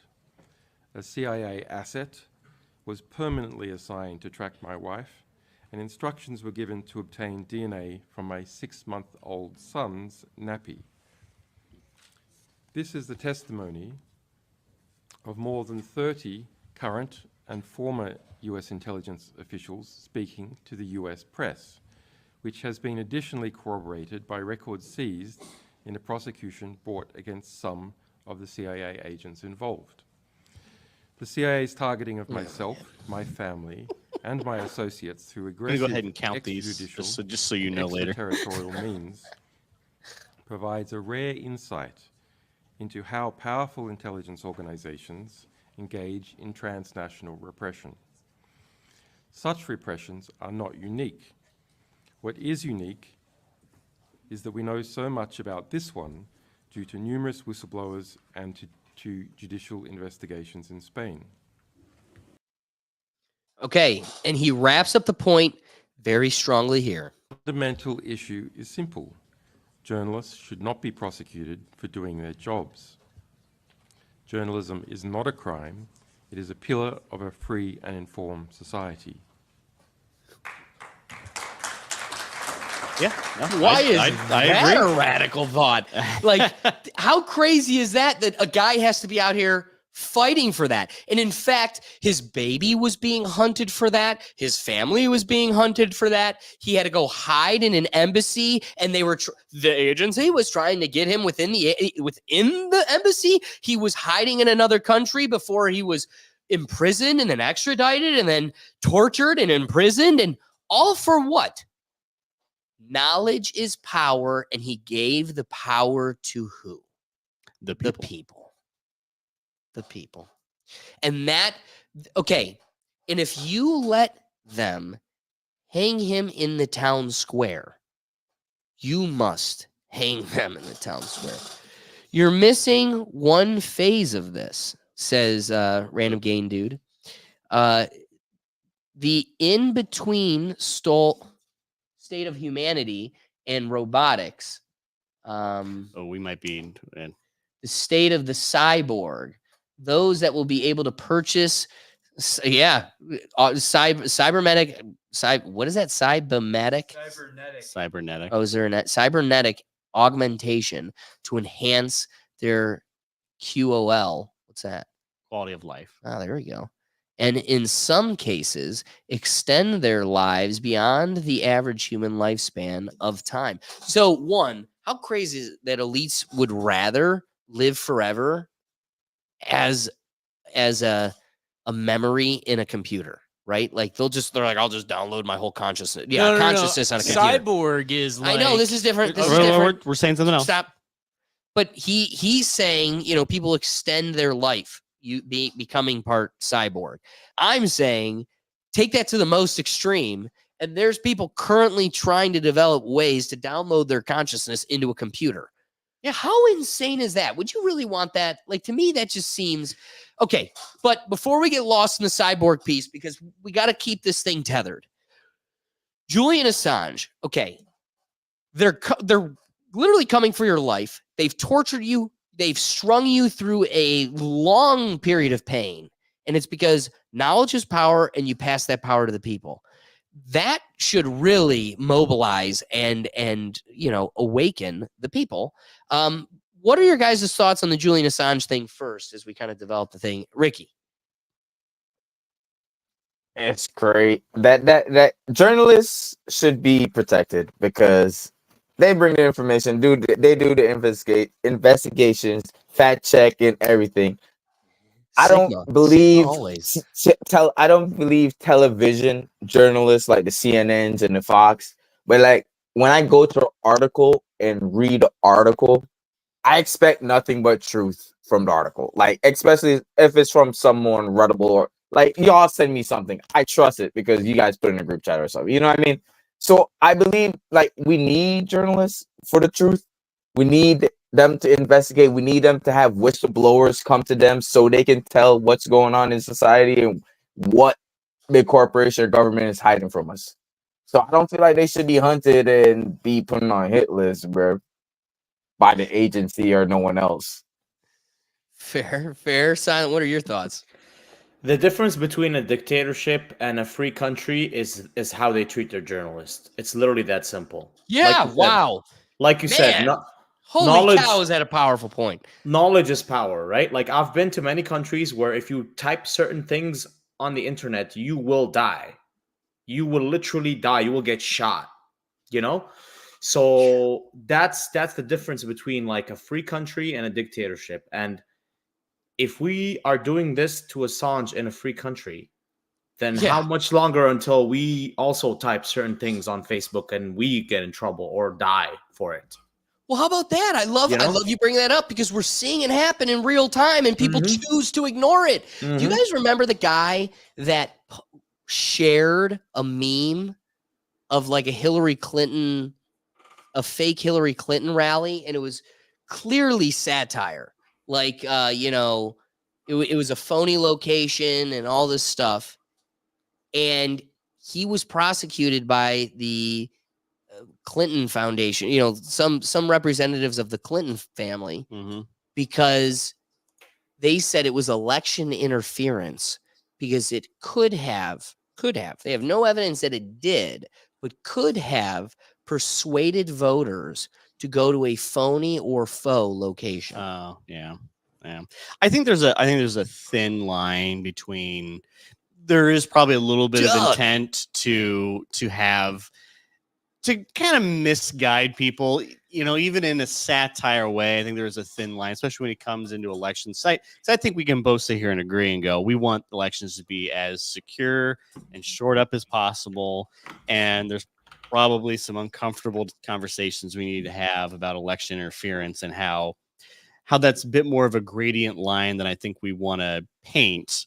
And some of that can probably come down to, so if it's in their right to be able to soon go, hey, what the hell? You're putting this AI video out here that says X, Y, and Z, and it's misguiding. If we just get one or two people to go, well, I went here because I thought this is what it was going to be because I watched this video. Because you got to remember, the masses can be uneducated on certain topics. No, that's not the term. The masses is the asses. The masses is the asses, and the asses can sometimes just not pay attention and look at a video and go, oh, well, what the hell? What do you mean the election box isn't at my local bar? Come on. Now that's a way to get people involved. Put the drop-off box at the bar. Fair.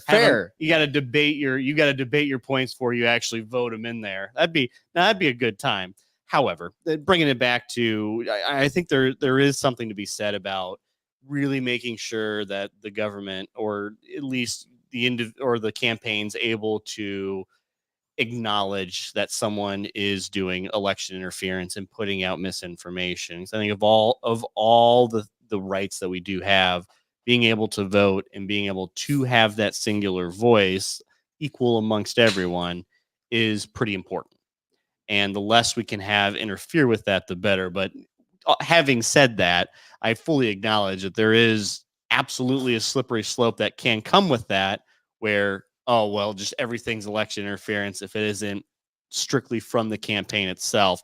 Do you want to see it? Do you want to see the meme that I was talking about? Yeah, show the meme. All right. So he showed Ricky Vaughn. Thanks for spreading the word. #MAGA.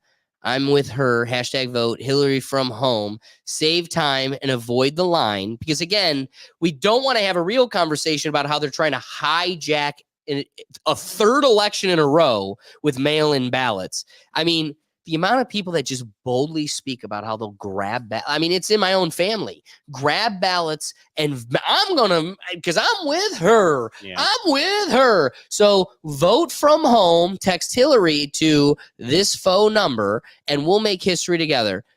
This November 8th. Oof, that's pretty. Yeah, that's fairly damning. So using the actual campaign logo. I mean, you could. Well, putting the date definitely kind of changes it a little bit. Yeah, it changes a little bit. They put a text number. Yeah, it's hard. That's huge. It's really hard to say that's satire. Yeah. There's a toning. It's hard to ascertain tone and context from just straight up text. And this could easily be, you could crop that picture. Unless it replies to you saying, hey, dummy, don't forget to actually go and vote. This isn't how you vote. Like, well, but also, can we agree that it's also picking at the fact that it's like, how easy are we going to make the vote? Yeah. Like just text from home. That's how it's like, it's picking at like, this is how gullible these people are. This is how far they'll take it. They would vote from home. Yeah. You know, They in the usually future, vote by text. So that right there, yeah, In I the- call that election interference. You're That's probably in the future, special, though, if you in the vote for future, every That's household probably gonna have like their own little pad, and we're all gonna vote at the same time. We're all gonna be obedient, and they're gonna say vote now, and we're all gonna vote live, and we're gonna see the result of the president live, and we're gonna believe it. Wait. What do we got here? The rethink. What are your thoughts on what's happening in Uzbekistan? It seems tragic, and what's happening right now with Southeast Asia students. And then it was followed up by Yo-Yo. Yeah, what's happening in Uzbekistan? We need to discuss that topic.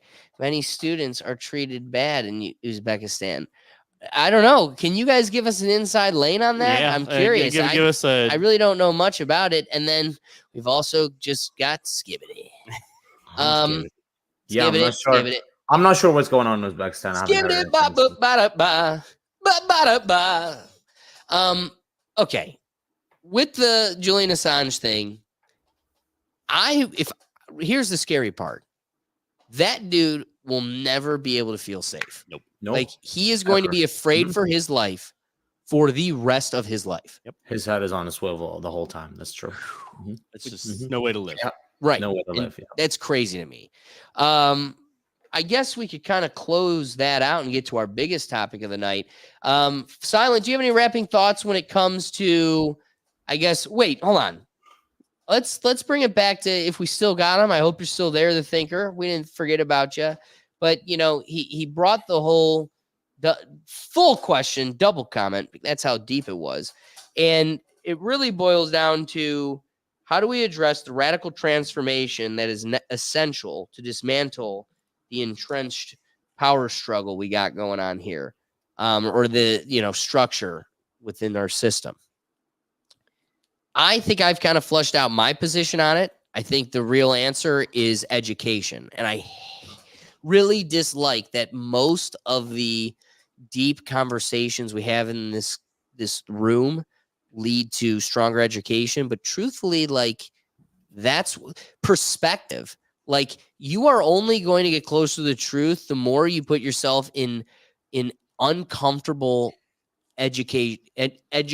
academic facilities, right? The Socratic method, where it used to be asking and learning through dialogue, and there's none of that anymore. There is just a doctrine. You eat, breathe it, sleep it, or you fail. And like now the kids that are coming out of our academic system, they get this self-righteousness of like, I got the gold star, I got the A. And it's not because I'm the best at thinking. It's because I'm the best at spewing the doctrine. And that is radical. It is radical to say that we need to completely shatter that. And we need to bring it back to, I am now increasingly more excited and appreciative of the parents that are taking on the extreme task of homeschooling. Like, if the main focus in the classroom is going to be about your kid's gender and not math, like, it was you know what made me have an inside track to all of you, and I'm just saying it flat out, is when I was young, we would be learning math and it'd be like 6 plus 11. And then my dad would be like, what would you do if I'd put an X right there? And I'm like, why would you do that? There is literally no letters in this thing. Like, why are you making this so much worse? And I was learning algebra before it was even on the radar. And it was for no other purpose than it just had me thinking at an earlier age. And I want to emphasize something. I never loved math. I just was good at it. And you see how much value something like that is. Like, why do I need to learn geometry? I'm never going to use geometry again. Like, it literally has no value. One, you're learning how to learn, and that's huge.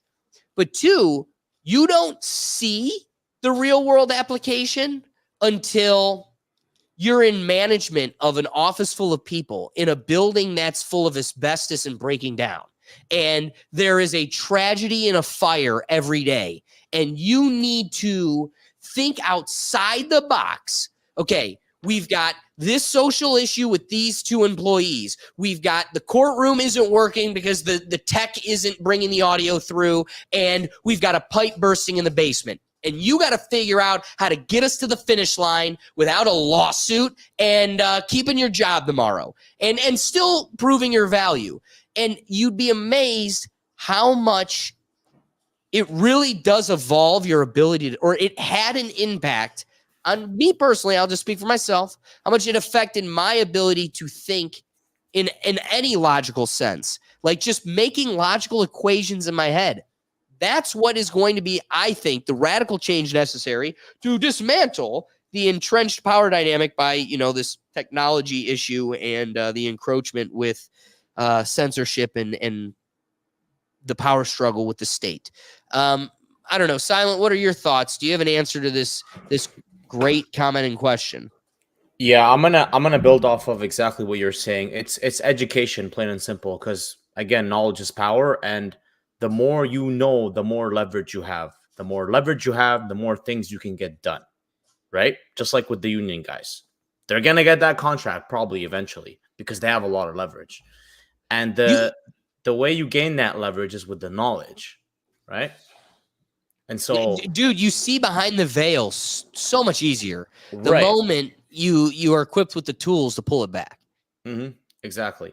And it's all these little things, right? Like I said, these little indicators that make a difference of, is this a free country or is this not a free country? Yeah, right? I appreciate the Canadian making us put our money where our mouth is. Like, hey, there's some truth there. Like, what are you? Right. Yeah, and if we're gonna be like the champions of freedom across the world, we need to have freedom in our own backyard as well here too. If we want to spread the democracy, the true freedom, the values of freedom, and what a free country actually is, we need to be able to back that up. Not send our $3 agencies after someone who's literally just revealing information, by the way. That's his only crime. Which is crazy. Right? And that's going to be the difference. Like, we need to lead by example.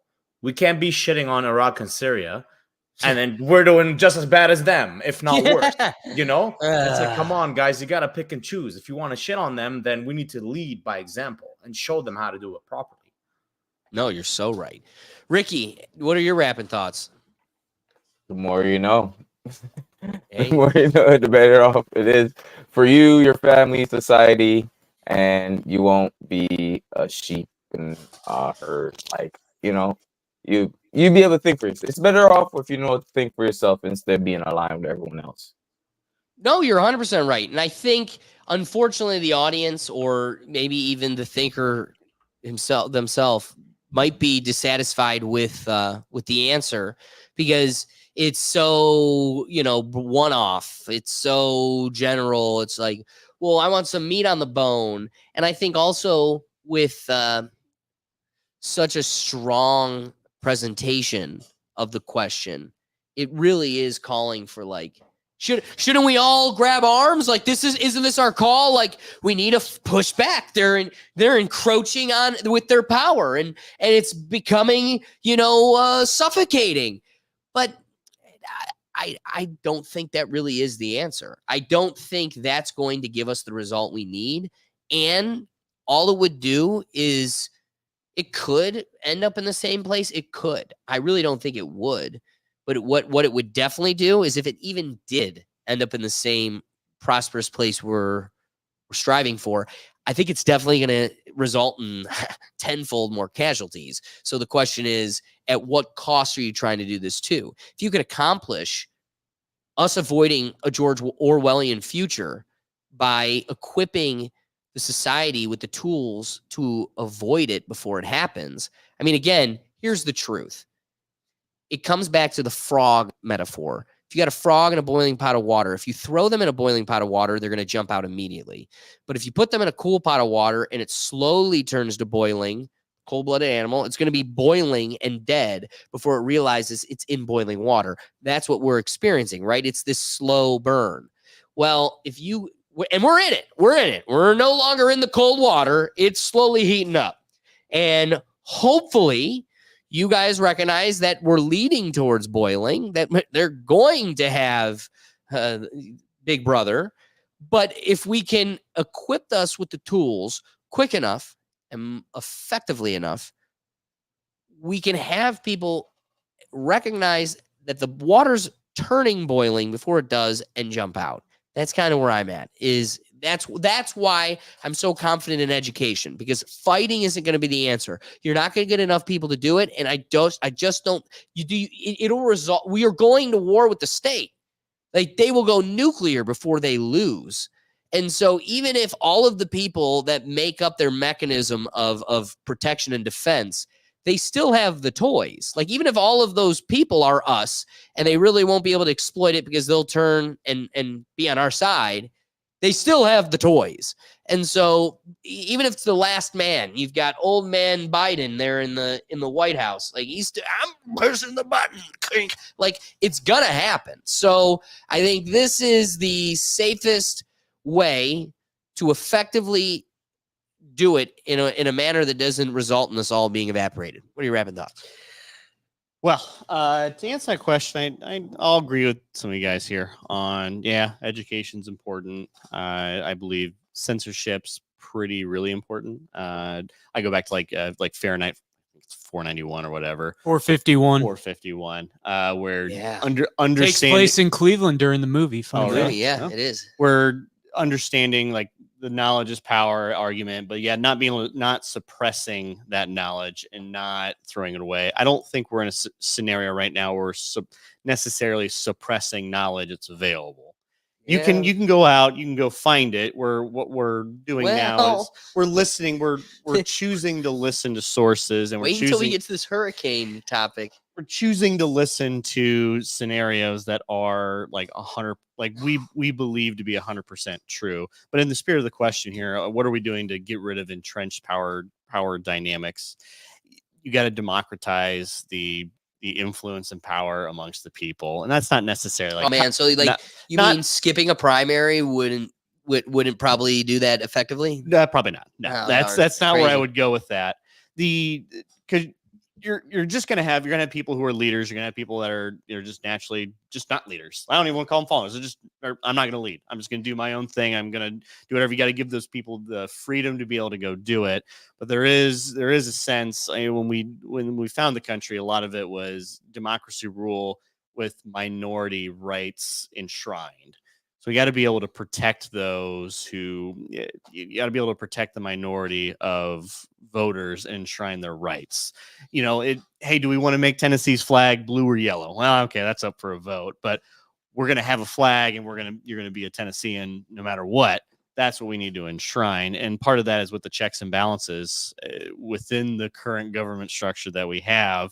We need to be a lot better in enforcing those. And we can't just have absolute power corrupts absolutely, and the more we allow that to happen, the more we're going to get into questions and scenarios where we feel like this.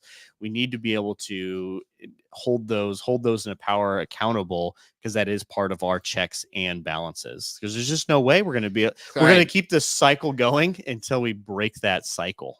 Before we dive into the Hurricane Helene topic, we got one more. We've got another. Is it, Doug? I can't read. Is it Voiler? Voiler. Voiler. Voyeur? Yeah. Boiler, like boiler. Yeah. Voyeur? Voyeuristic guy. All right. How do you think China's push to buy more gold will affect the way countries are starting to move away from the U.S. dollar? What kind of impact do you think this will have on international trade? Okay, here's the thing. One, I'm not going to... The Joe Rogan answer is the aliens have us convinced to mine gold for them, and there's no real reason why we mine gold. It's just shiny, and we do it for the aliens. I think it's a unique commodity, and we needed to physically attribute social value to something. Social value, the value made by society, needed to be physically manifested by something.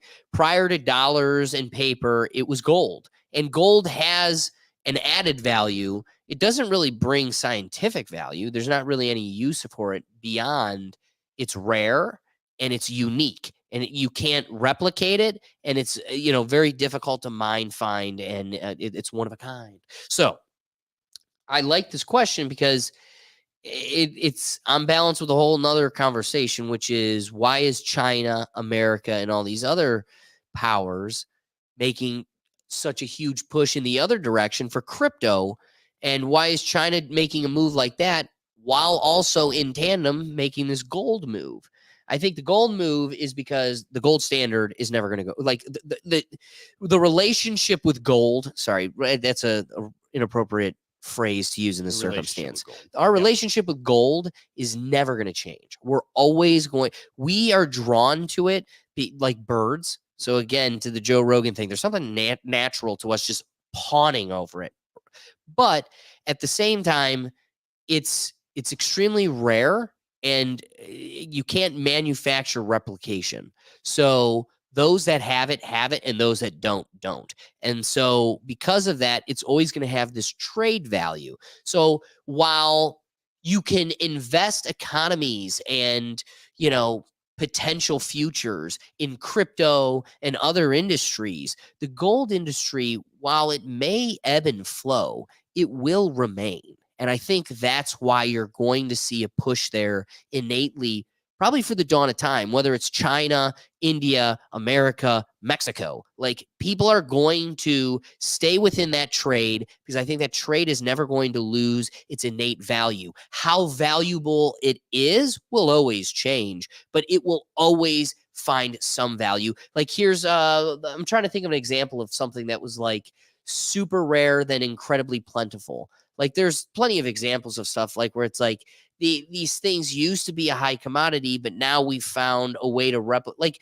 even diamonds. They're saying with millennials, diamonds aren't a big deal because we can pressure create them in a manufactured sense. Synthetic diamonds can be made very easily. We can talk about the controlled monopoly as well that De Beers has had for like a century. And again, if it's to the naked eye, you can't tell the difference. Yeah.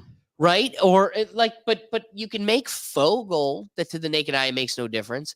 But then everybody knows it turns your skin green. It's all this like, there is something to gold. And find tribes for 2,000 years. There has been a natural longing for this material over any other. And it's weird or bizarre because it really doesn't have any social implication beyond the beautification or aesthetic.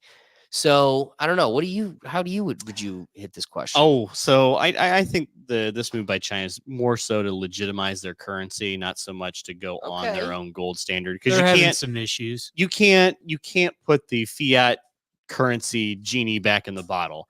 Once your currency in your country is essentially just fiat currency, that's it. What do you mean by that? So when we went off the gold standard, we can't just go back on the gold standard and assume life will just be the exact same. So the reason why we had inflation is, part of it because of all the money we're printing. But the reason we have the lifestyle we do in this country right now is because we are the world standard of money, and therefore the US dollar. When we print money, we essentially export our inflation off to the rest of the world. You can't do that under the gold standard because you're finite. There's only so much money you have, so you can't just print your way out of problems. You can't just, as we continue to try to do that. Exactly, we can't. That's why we got off in the first place. I do wonder what's in Fort Knox now too. Nothing, because that used to be for gold. Yeah, it used to be. Now it's nothing. It's not nothing. There's things there, but it's not. I don't know. It's not the gold haven it once was. So this is their attempt to probably legitimize their currency. Say, hey, we're backed by this much. We can still kind of print and move out however we want, but we have this much gold stockpiled. So trust us. If all else fails, we're going to have this gold. I think that's simply this is what it is. There's no because you can't go back to the gold standard and then start printing money, start giving, what China does with some of these African countries is they're investing in their ports and their roads, giving them loans. You don't do that with gold standard currency. You can only do that with fiat currency while maintaining the lifestyle you currently have in your original country. I can appreciate that's a thorough answer. So, but David, can you parse apart one more question with me? All right. The thinker's got one more. Do you think the BRICS will have an effect on the USD? Oh yeah, 100%. Oh, I absolutely not. What? No. These are what are the BRICS made of? China, Russia, India, and Brazil, South America, South Brazil. Africa. These aren't stable Ethiopia and these aren't United countries that Emirates. have long. But they have a lot of economic influence right now. China and Russia. One does. China does. That's it.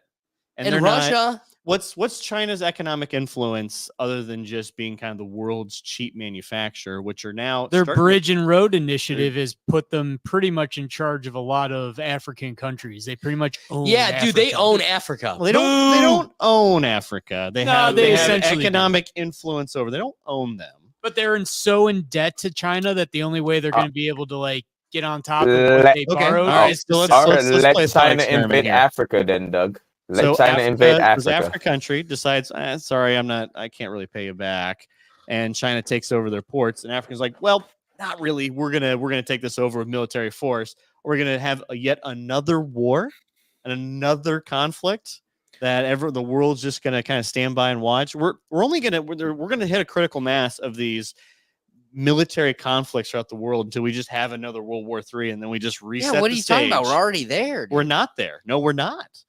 There is absolutely zero appetite within the American public to go put boots on the ground. Well, yeah, we agree on that. But we would if they were to encroach on Africa. And we are the single most powerful military entity in the history of the world. There's nothing else like it. And I don't think anybody really wants us to actually go whole hog into it. We did it with Desert Storm, and that ended in a couple months. That wasn't a very long war. Yeah, but that got us a little cocky considering we were facing an army that's not as strong as like Russia or China or other places. I appreciate the thinker knowing how to comment well, too. So, David, he said here, we are there. Did you see what happened right now? And then he followed up with, I'm not going to say it because he knows how to say it. With a country we are legally obligated to defend. Yes. Right. The attack from the United States is not in war. I think there's a very big difference between us giving military aid and having military boots on the ground. But you don't think we're on the precipice of something wild? Oh, I think we're getting there. As I said, we're getting to a critical mass. There's only going to be so many of these the world can tolerate until all of a sudden it just goes all out war. What's the point of the UN again? I guess I'm a little confused on what their purpose is. To stir up the bullshit. That's what they're here for, to just like antagonize it. Like, what? You don't want to fight? Come on, fight. Because there also isn't any economic. Oh, I'm sorry, they're here for peace. There isn't any economic value for two major world economic powers at this point to go against each other. Because let's just say the United States and China. That's it. That's the only two countries that are fighting each other. No other collateral damage as far as military-wise happens. The world economy sinks. Nothing, even your gold isn't worth a whole lot. Yeah, I agree with David. Think of like how many countries will be hurt just by the loss of American tourists alone. But how much do we buy from China too? Like, China starts a war with us, they're losing a lot of their business. I mean, Doug, too. that's a point, but not really, because our business there is cheap. Like China's big business, the business, like America has business in China, and China is there taxing it and adding it to their communist pot. Yes, but that is not the major financial economy propelling China. They've got business with other world economies that are the major influences on their country. Yeah, they're diversifying their portfolio. If we refrain from business within them, like what would hurt them more is the ports, right? The tariffs at the ports are what was hurting them, because that's where like they can't snake in their profit. Like, no. You got to pay to bring that in then. To me, the China thing, they're not worried about their business with us, but they do have their own world economy. I like David's point that there's too much at stake. I think a lot of people are slinging out bluffs, and what's going to call the bluff is when the going gets tough, right? Like when this finally heats over, like you said, too many of these conflicts, they're either going to need to step up or shut up. And I got to tell you, dude, we're dealing with delusional authoritarian leaders. And I think whether it's futile or not, they're going to step up the bat.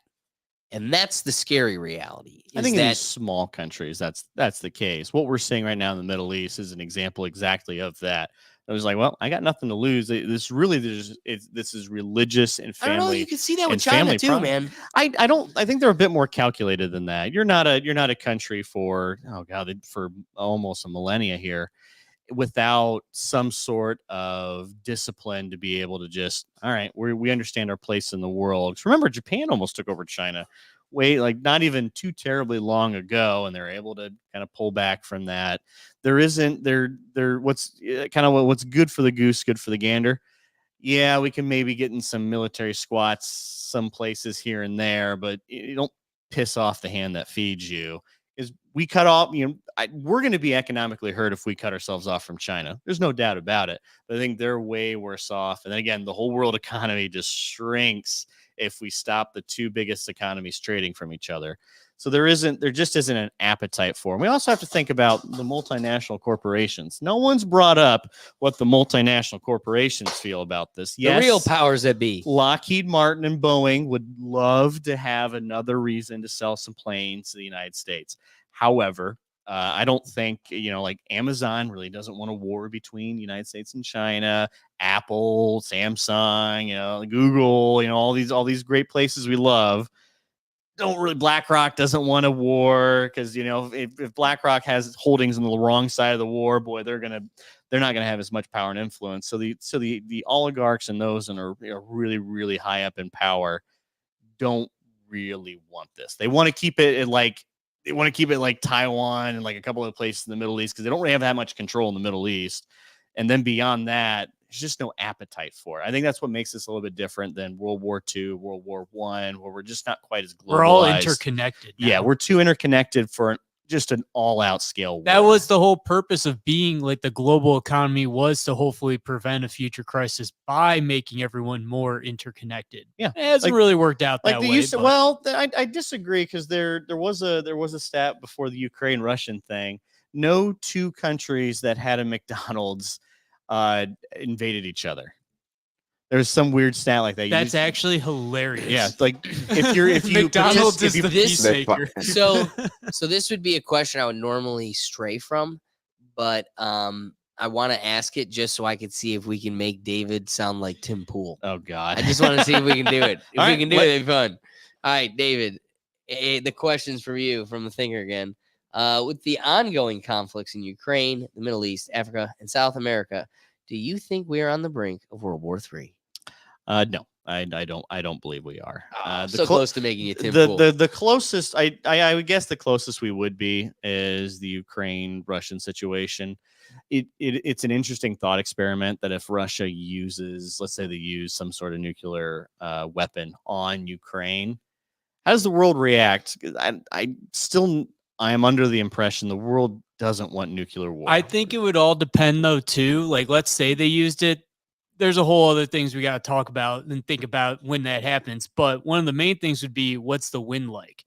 If they blow it off close to their border and the wind's blowing it into Russia and only Russia's getting that radioactive stuff, people may not be as upset. But if that blows into Poland or into Western Europe, that's a whole international mess. And China is also moving on the Philippines and Taiwan.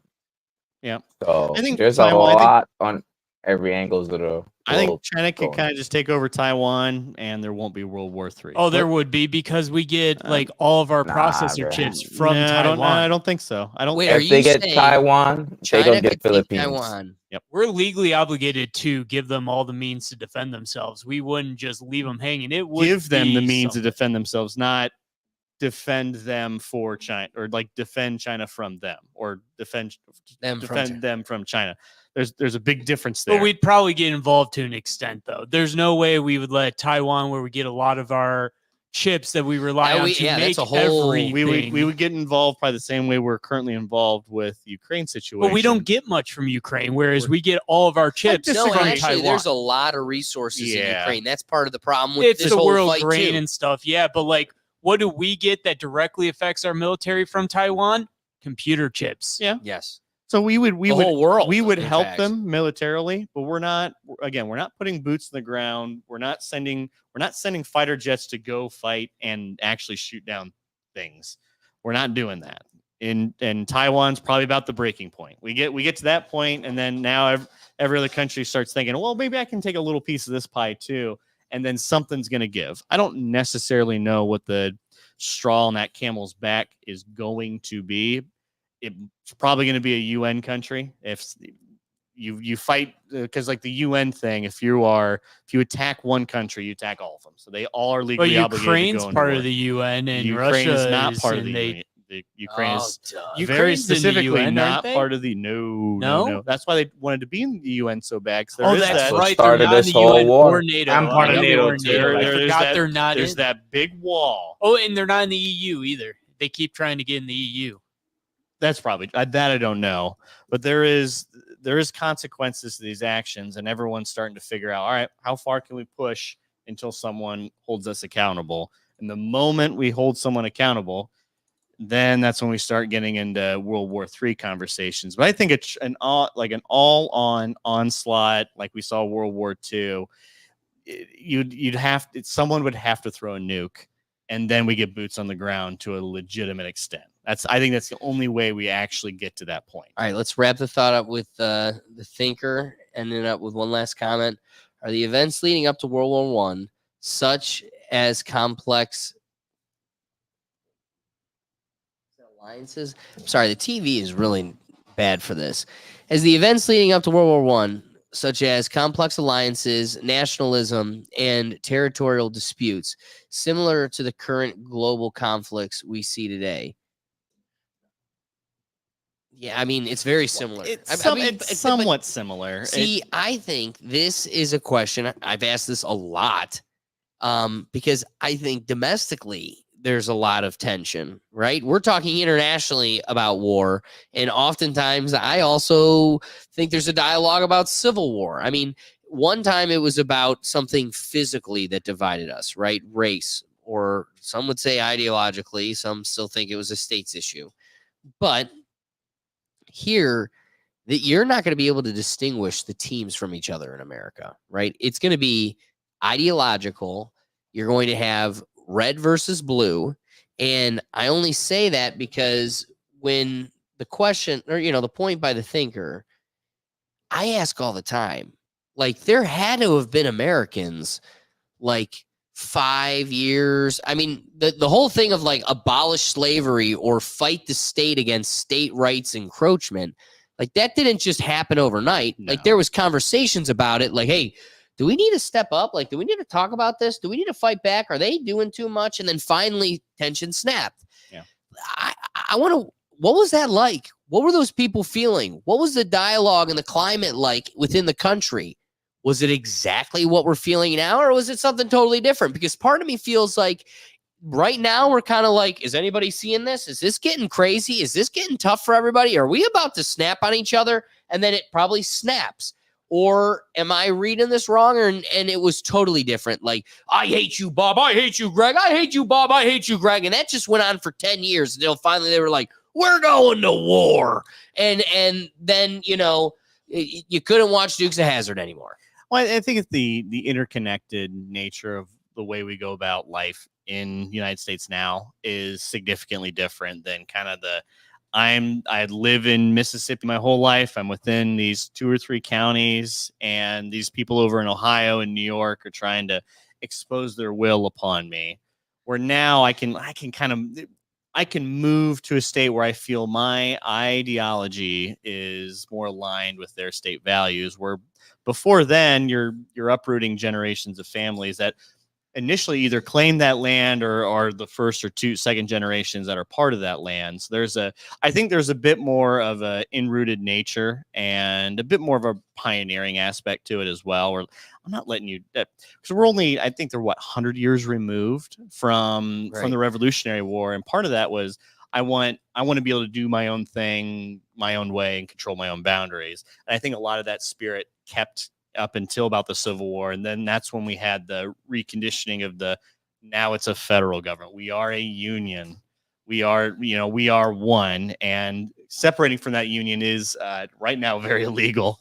I don't think where this comes down, it'd have to be drawn on state lines, and it'd have to be drawn like very specifically that way versus, walking down the street, I have a very wild political deviation from that person, and we're going to vote in the same state, and the states just kind of go back and forth on that. And you also got to think as well, if we were to just go straight up Civil War, there's probably going to be just crazy. Like the 5% on one side, the 5% on the other side are going to go to a war with each other. Like we're probably just going to see like riots in the streets where they go at each other. And then the rest of the 90% of the country is just going to be in the middle going, I don't really want any part of this. And, does the military get a little bit more involved? And then all of a sudden now we got like, you kind of shot my neighbor. I don't really like his ideology, but you really shouldn't be doing that. Does it then become more the people versus the government? Because the whole, stock trading, we don't feel we're getting our vote, electoral college, just like all that bubbles up, even though we're not necessarily on the same line politically. It's almost like the French Revolution, where we just revolt against it just turns into like a class warfare thing almost overnight. When it started off as, am I allowed to say the R word on TV? I don't know. But I don't think it's quite the same as it was when we were dealing with like slavery. Yeah, this was crazy. That being said, I don't know how we got down this lonely road. We still got one more topic. Yeah, this is probably the biggest topic, so we're gonna have to trim as much of the fat off as we can and keep it tight and strong. But Hurricane Helene hits the East Coast, and it has significant more wreckage than any of us really anticipated. First, check out this crazy clip of I guess the wreckage.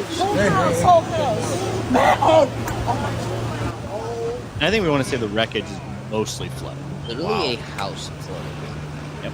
Literally mostly flooding, but here's something. Okay, first let's just let this video speak for itself. Yeah, straight up a house floating. That's The buoyancy of that double wide is unmatched. Yeah. Which again, that's crazy in and of itself. But here's what I want to acknowledge or take a look at. All right. This is what not only the coastline looks like, but like sincerely, we're talking, what was it? Asheville, North Carolina. Asheville's like an hour and a half inland. Oh, it's near the mountains. Yeah, it's closer to Tennessee than any other part, other big city. And it got wrecked. So again, here's kind of closer to the shore, but I wanted to show a picture more than anything. I've seen a lot of clips, a lot of videos. We could bore you forever, and I think we've lost too much of the time today to do that. One of the more interesting pictures to me was this. The amount of sand that got washed up. So look at this storm. This was overnight. Yeah. And then we're wondering how Egypt got buried, right? Yeah. This is it, folks. You're looking at it. Like, how is Rome a city built on top of a city? Like, it takes one super disaster. And look at humans. They are resistant. They will survive. They will find a way, and they'll just build a civilization on top of the old one. But to me, this video or this picture, and I wasn't able to find better ones. Like there are more out there. There are better ones I've seen. Well, but like Alex, you and I, our family has spent time in Florida. Like our area, though, our family has spent time in. They're like this. Like there are 2-3 feet of sand on like the roads in Florida, like where it entered. Like the sand washed up all this stuff onto the roads. Roads collapsed. I mean, it was crazy down there too. And I think what made this particular hurricane a bit more aggressive than just some others that go through vulnerable spots is it started off as a category 4 once it hit inland. And then by the time it got to northern Georgia, it was still a cat 2.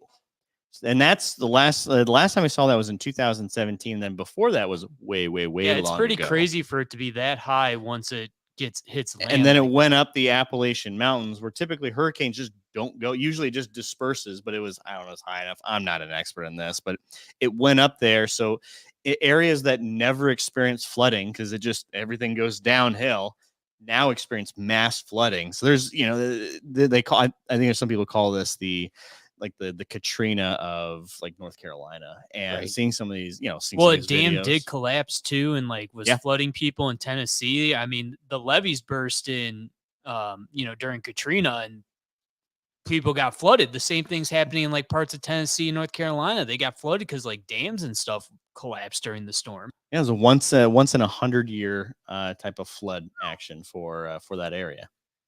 That's crazy. Yeah, that's crazy. Nuts. Silent, what are your thoughts from above? Hurricanes ain't getting to you, I don't think. Yeah, I don't think they ever come up. Well, we just got a lot of rain in the last like 3-4 days, but that was sorry about that. And, my bad.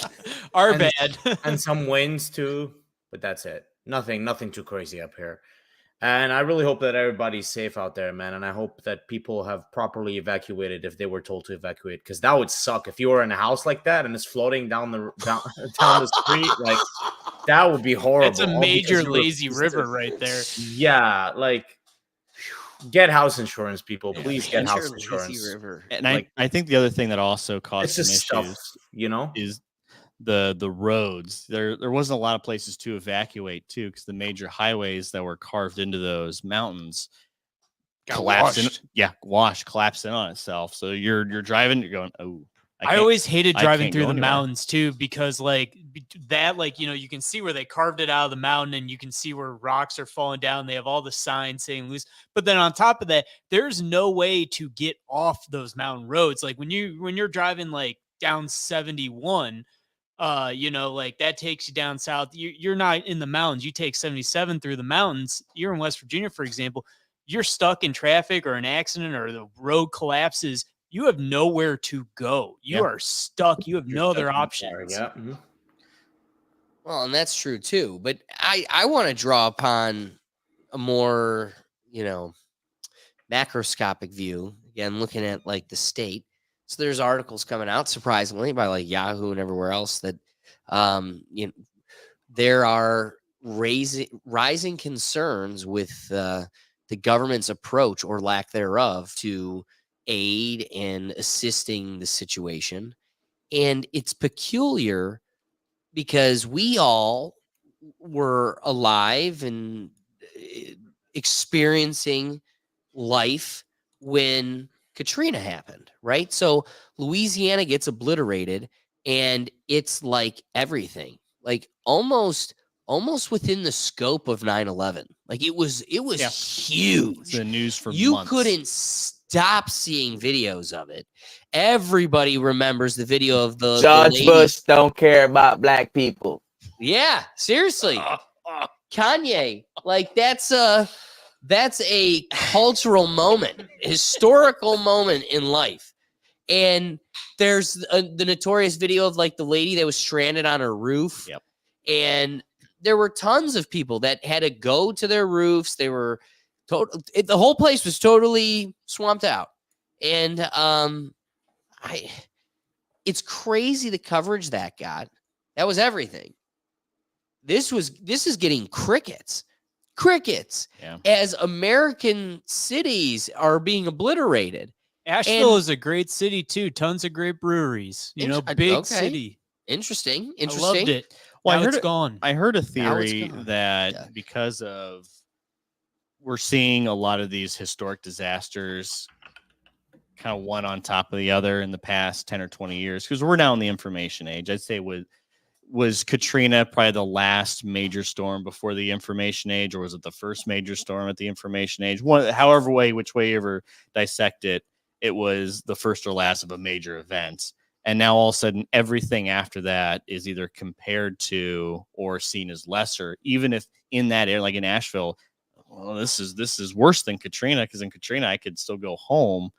It's some of this is all relative, but we're now just as like a media thing. It's always just the new shiny thing. Well, hold on. So yeah, I like that. But I want to take this step further. So keep the Katrina experience and take that on balance with the Hawaii experience, right? Yeah, another so historic Hawaii gets hit by these crazy satellite laser beams. I mean, I'm sorry, there were fires.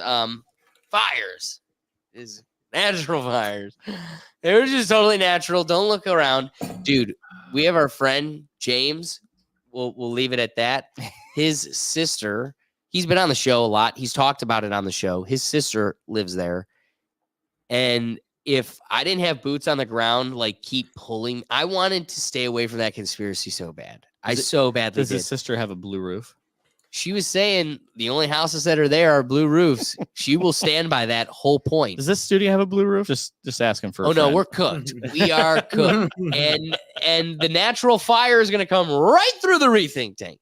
But I only say that because it's like, keep the Katrina experience on balance with the Hawaii experience. It's like major publicity, focus on Hawaii insofar as we need your attention because we need you to give Oprah and The Rock money. And then when the whole community was like, F y'all. They were like, all right, why are we giving these rich? They were like, all right, forget about Hawaii altogether. Hawaii doesn't even exist to you. Like the second they got backlash, they were like, all right, that's it. So we gave them $800. It's good. They're fine. So notice when they want radio silence, they can flip that switch instantly. So I'm only saying that this is more of a real point than we want to make it out to be, because when they want to make it your whole life, like Katrina, they will. We've seen a world where they're about to make it your whole life, and then like people are talking and they're like, all right, forget about it. And now this is happening, and there's no financial benefit to bringing your attention to struggling Americans. Because again, I still need to justify $2 more billion to Ukraine. So you're not going to let me do that if you know North Carolina's obliterated. So we're just going to make you forget that. And it doesn't exist to you. Do you think part of it too is we're concentrating all the major news outlets into one? It's like when we had Hurricane Katrina, there was several major news outlets. It wasn't just CNN, Fox, ABC, whatever. It was the New York Times, this Post, this paper, this, that, and the other.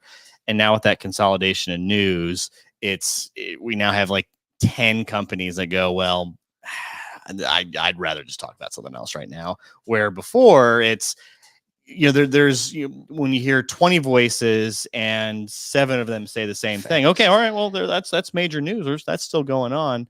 But now it's five voices, and if only one of them saying it, you just don't feel the same way with it. No, I appreciate do you think that's that. Part of it. No, I do. I can appreciate that. Now, with that being said, Doug dives in right at the crescendo of my point, and we didn't get to hear his. So, Doug, what were you saying? I was saying I remember all that, and people were also going like, what the fuck? Why are we going to give you our money? Aren't you like, Oprah's like a billionaire. Rock's for sure damn close to being a billionaire with all his money. Why are we giving the money? Shouldn't The Rock be donating his own goddamn money to Hawaii, not asking us for that? That's the upside down world we live in. Like nothing is logical here. Doesn't he pride himself on like being a Hawaiian or something like that? He's Polynesian. He prides himself on being Polynesian. He's Samoan. Yeah, he's Samoan. Okay, but like, then why isn't he donating money to Hawaii and not us? Because that's like his kindred right there. Well, I think in fairness, I think he did. on now? Is he? What's the extent of it? Is this for? I think there's a lot of. You can say you donated. How much did he donate versus how much did he donate based on what we gave him to donate? That's my question. Did he actually donate, or did he just give what we gave him? Or did he start a company that helps people, but then it's actually just a giveaway for his buddies? It's a tax scam. I just couldn't imagine being the millionaire where I have Like multiple 100 houses. millionaire. Yeah, well, Oprah's a billionaire, but you know, I don't think The Rock's a billionaire. I don't think he's a billionaire, but he's in the 100 millionaire. And you've got to do imagine not your domicile residence, your vacation home gets crushed. And all of the peasants that feed you at your restaurants, you know, take care of your roads, take care of your grocery stores, man down the hatches, but are just your average American wage. Imagine standing on that island where your vacation home was crushed next to sincerely displaced people of the same ethnicity and background and begging for money for your cause. Like, I don't know, but my vacation home. But my vacation home. It was an expensive home. I don't think you guys recognize how big the property was. There was a lot of damage. There was a lot to be damaged. Yeah. So I'm at a bigger loss than the lady with a little shack. You don't get it. Bigger loss. You must pay me. The audacity. Or am I missing something? Should we just fork it over? I think we should probably just fork it over. They know what to do with the money better than we do. That's why we're poor. She's rich. It's true. She built herself upon that. Come on, guys. You know, this just what are we? Come on. Other places got hit other than North Carolina. What? Yeah, why it was all along that North Carolina, Florida, Atlanta, Tennessee got hit real hard too. Tennessee, I feel like never really gets hit by a hurricane. Yeah, and no one's talking about Tampa or nothing. Tampa got hit. Well, yeah, Tampa got hit. South of Tampa got hit real hard. That's like, I think why they focus on one specific spot. Like everywhere got hit. Yeah, like Tampa got hit hard. Tampa got hit real hard. They're the one. They had sand washing off their beaches. Like all those beaches down there have like seawalls from before they built the actual beaches. And they're saying so much sand was washed off of these beaches, like Tampa, south of Tampa, where it kind of worked its way up. Like where my family goes a lot. Like I Googled the area and they're showing pictures. I mean, the sand, there's like 3-4 feet of sand on the roads and all that. And like the old seawalls are exposed on all these pictures. Like I saw a helicopter flying over where the place my family usually stays when we go down there. And like the seawall is completely exposed. Like that thing had been covered for like 20 years and all the sand got washed up. And then Gerget's showing all those pictures. Like it was a crazy storm. I think the other thing too with anything now with hurricanes in Florida is we've just seen so many of them. There's been we're getting it. We're starting. But here's what's crazy: it's not just Florida. This is inland Carolina. Yeah, this was all that's Carolina. That's why we're Tennessee. Focusing on Carolina much more than we are Florida. It's like Florida, the average person like Florida. Poor Florida just keeps getting kicked around, and they're like, "Yeah, but they're already a domestic violent victim. Like, just let them whatever." They already got hit by a hurricane like last week. You know, aren't they prepared for this? Should they be better prepared? What makes the Carolina thing a bit more interesting is that hurricane went up the Appalachian Mountains, which places that are not ready for a hurricane got hit by a hurricane. So that's the crux of what makes this hurricane special. But it's true. You have communities that have never seen a flood in their lives all of a sudden just getting trounced by as much water as they ever seen in a lifetime. Well, here's the unfortunate part. We see a problem. We acknowledge the problem. We can highlight the problem, but I don't know if that's ever going to change or have it go anywhere. Let's start closing this plane because it's been a long one. Yep. Silent, can you give us your rapping thoughts on the topic, please? if a hurricane is coming to your area, please evacuate. Be safe Good out brain there. You know, like don't mess with Mother Nature. If there is an evacuation in your area, just leave. It's just stuff at the end of the day. There's insurance that can take care of it. There's government programs that can take care of it. So just be safe out there. You know, don't try to play with hurricanes, man, because hurricanes don't care about you.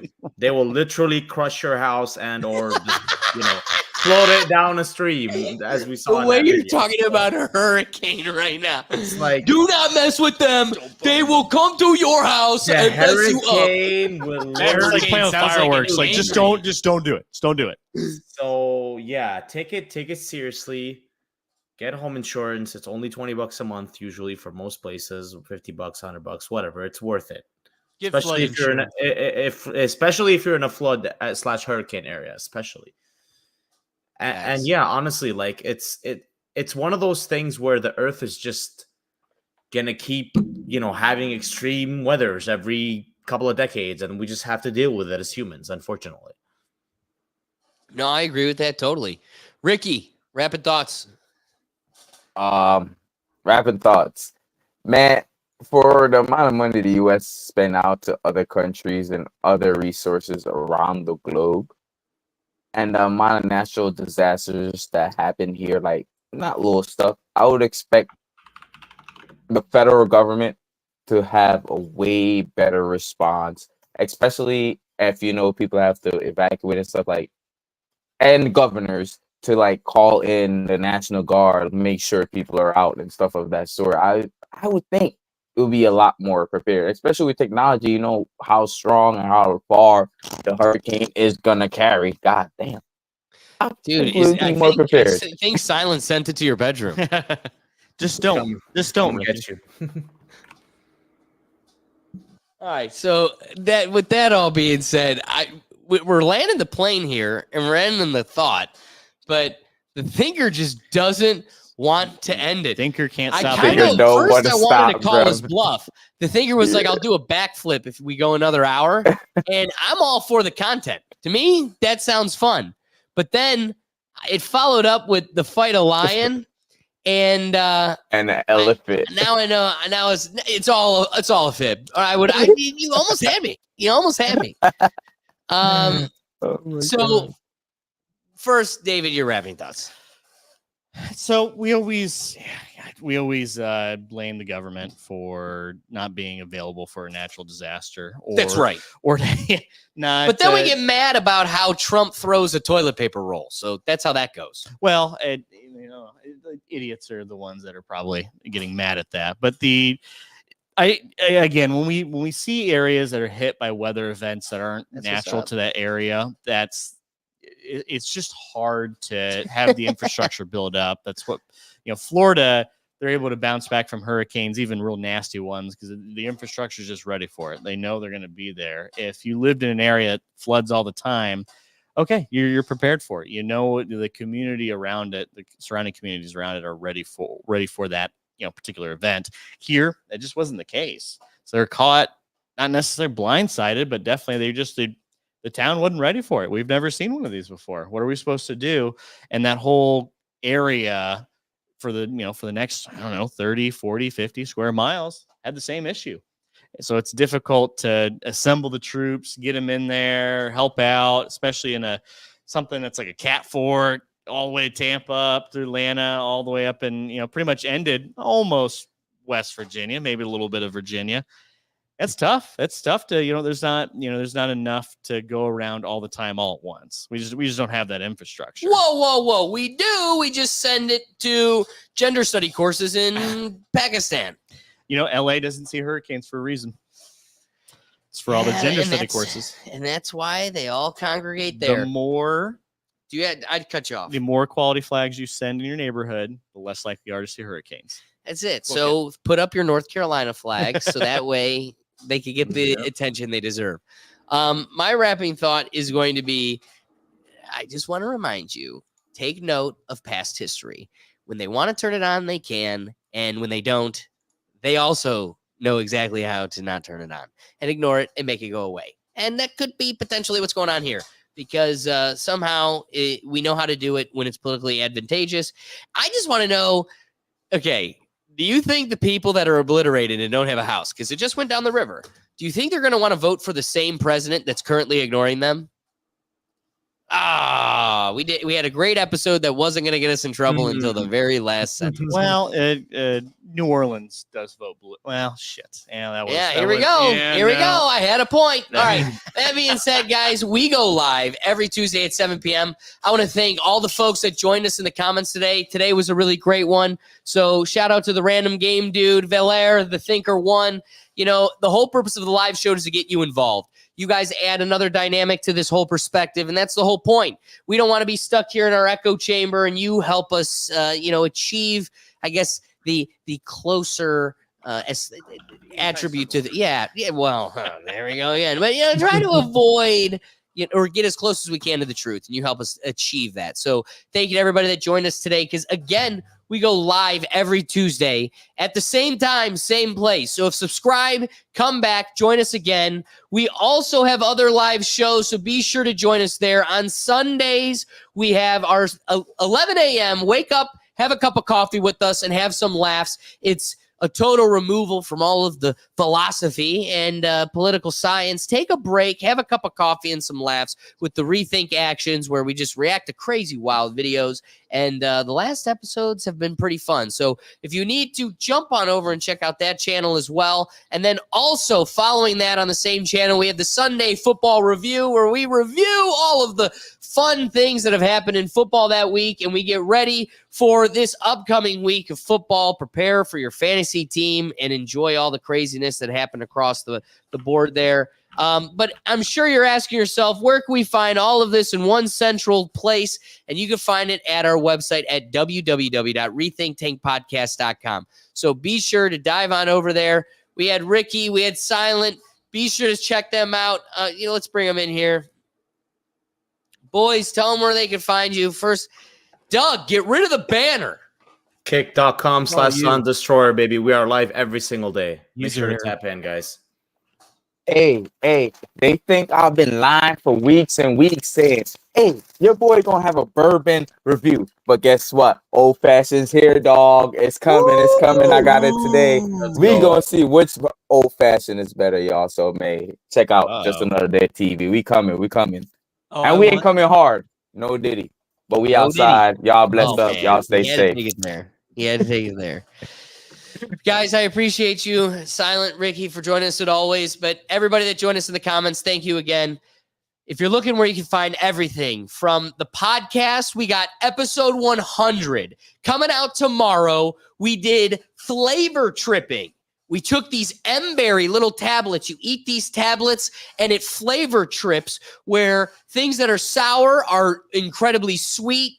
Brian was eating handfuls of sardines. It was terribly disgusting. Speaking of Brian, here's what's really weird is I have this episode coming out with him tomorrow. It comes out at 6 a.m. tomorrow. Brand new episode. Couldn't be more excited. But in the weirdest way, I got this clip. I don't negotiate with terrorists. So like I didn't want to respond, but I feel like Help me, somebody! I'm out here with the dolphins! I need some help! Anyone? Yeah, Brian's still with the Dolphins. Like, oh, we gotta go get our boys, bro. In the middle of a live, and he's just gone. Even though I'm black, I can swim. I'm from Jamaica, bro. We gotta go, bro. We gotta go. And so, dude, we can't let the Dolphins get away with this. No. But what's crazy is we have this episode coming out tomorrow talking about his future with the show, and he's kidnapped with dolphins. But that's neither here nor there. It's okay. I'm here. Yeah, we got Doug. Dougie friend. Now that being said, it is a bundle of laughs, and I honestly think you'll enjoy kicking your week off with it. It's a long one, so chip away at it. But look out for the new podcast coming out. I have so here's where I'm at, episodes in the chamber. So every Wednesday, the new podcast coming out. Like I said, everything can be found at the website at www.rethinktankpodcast.com. Thanks to the folks, and we'll catch you next time. Peace.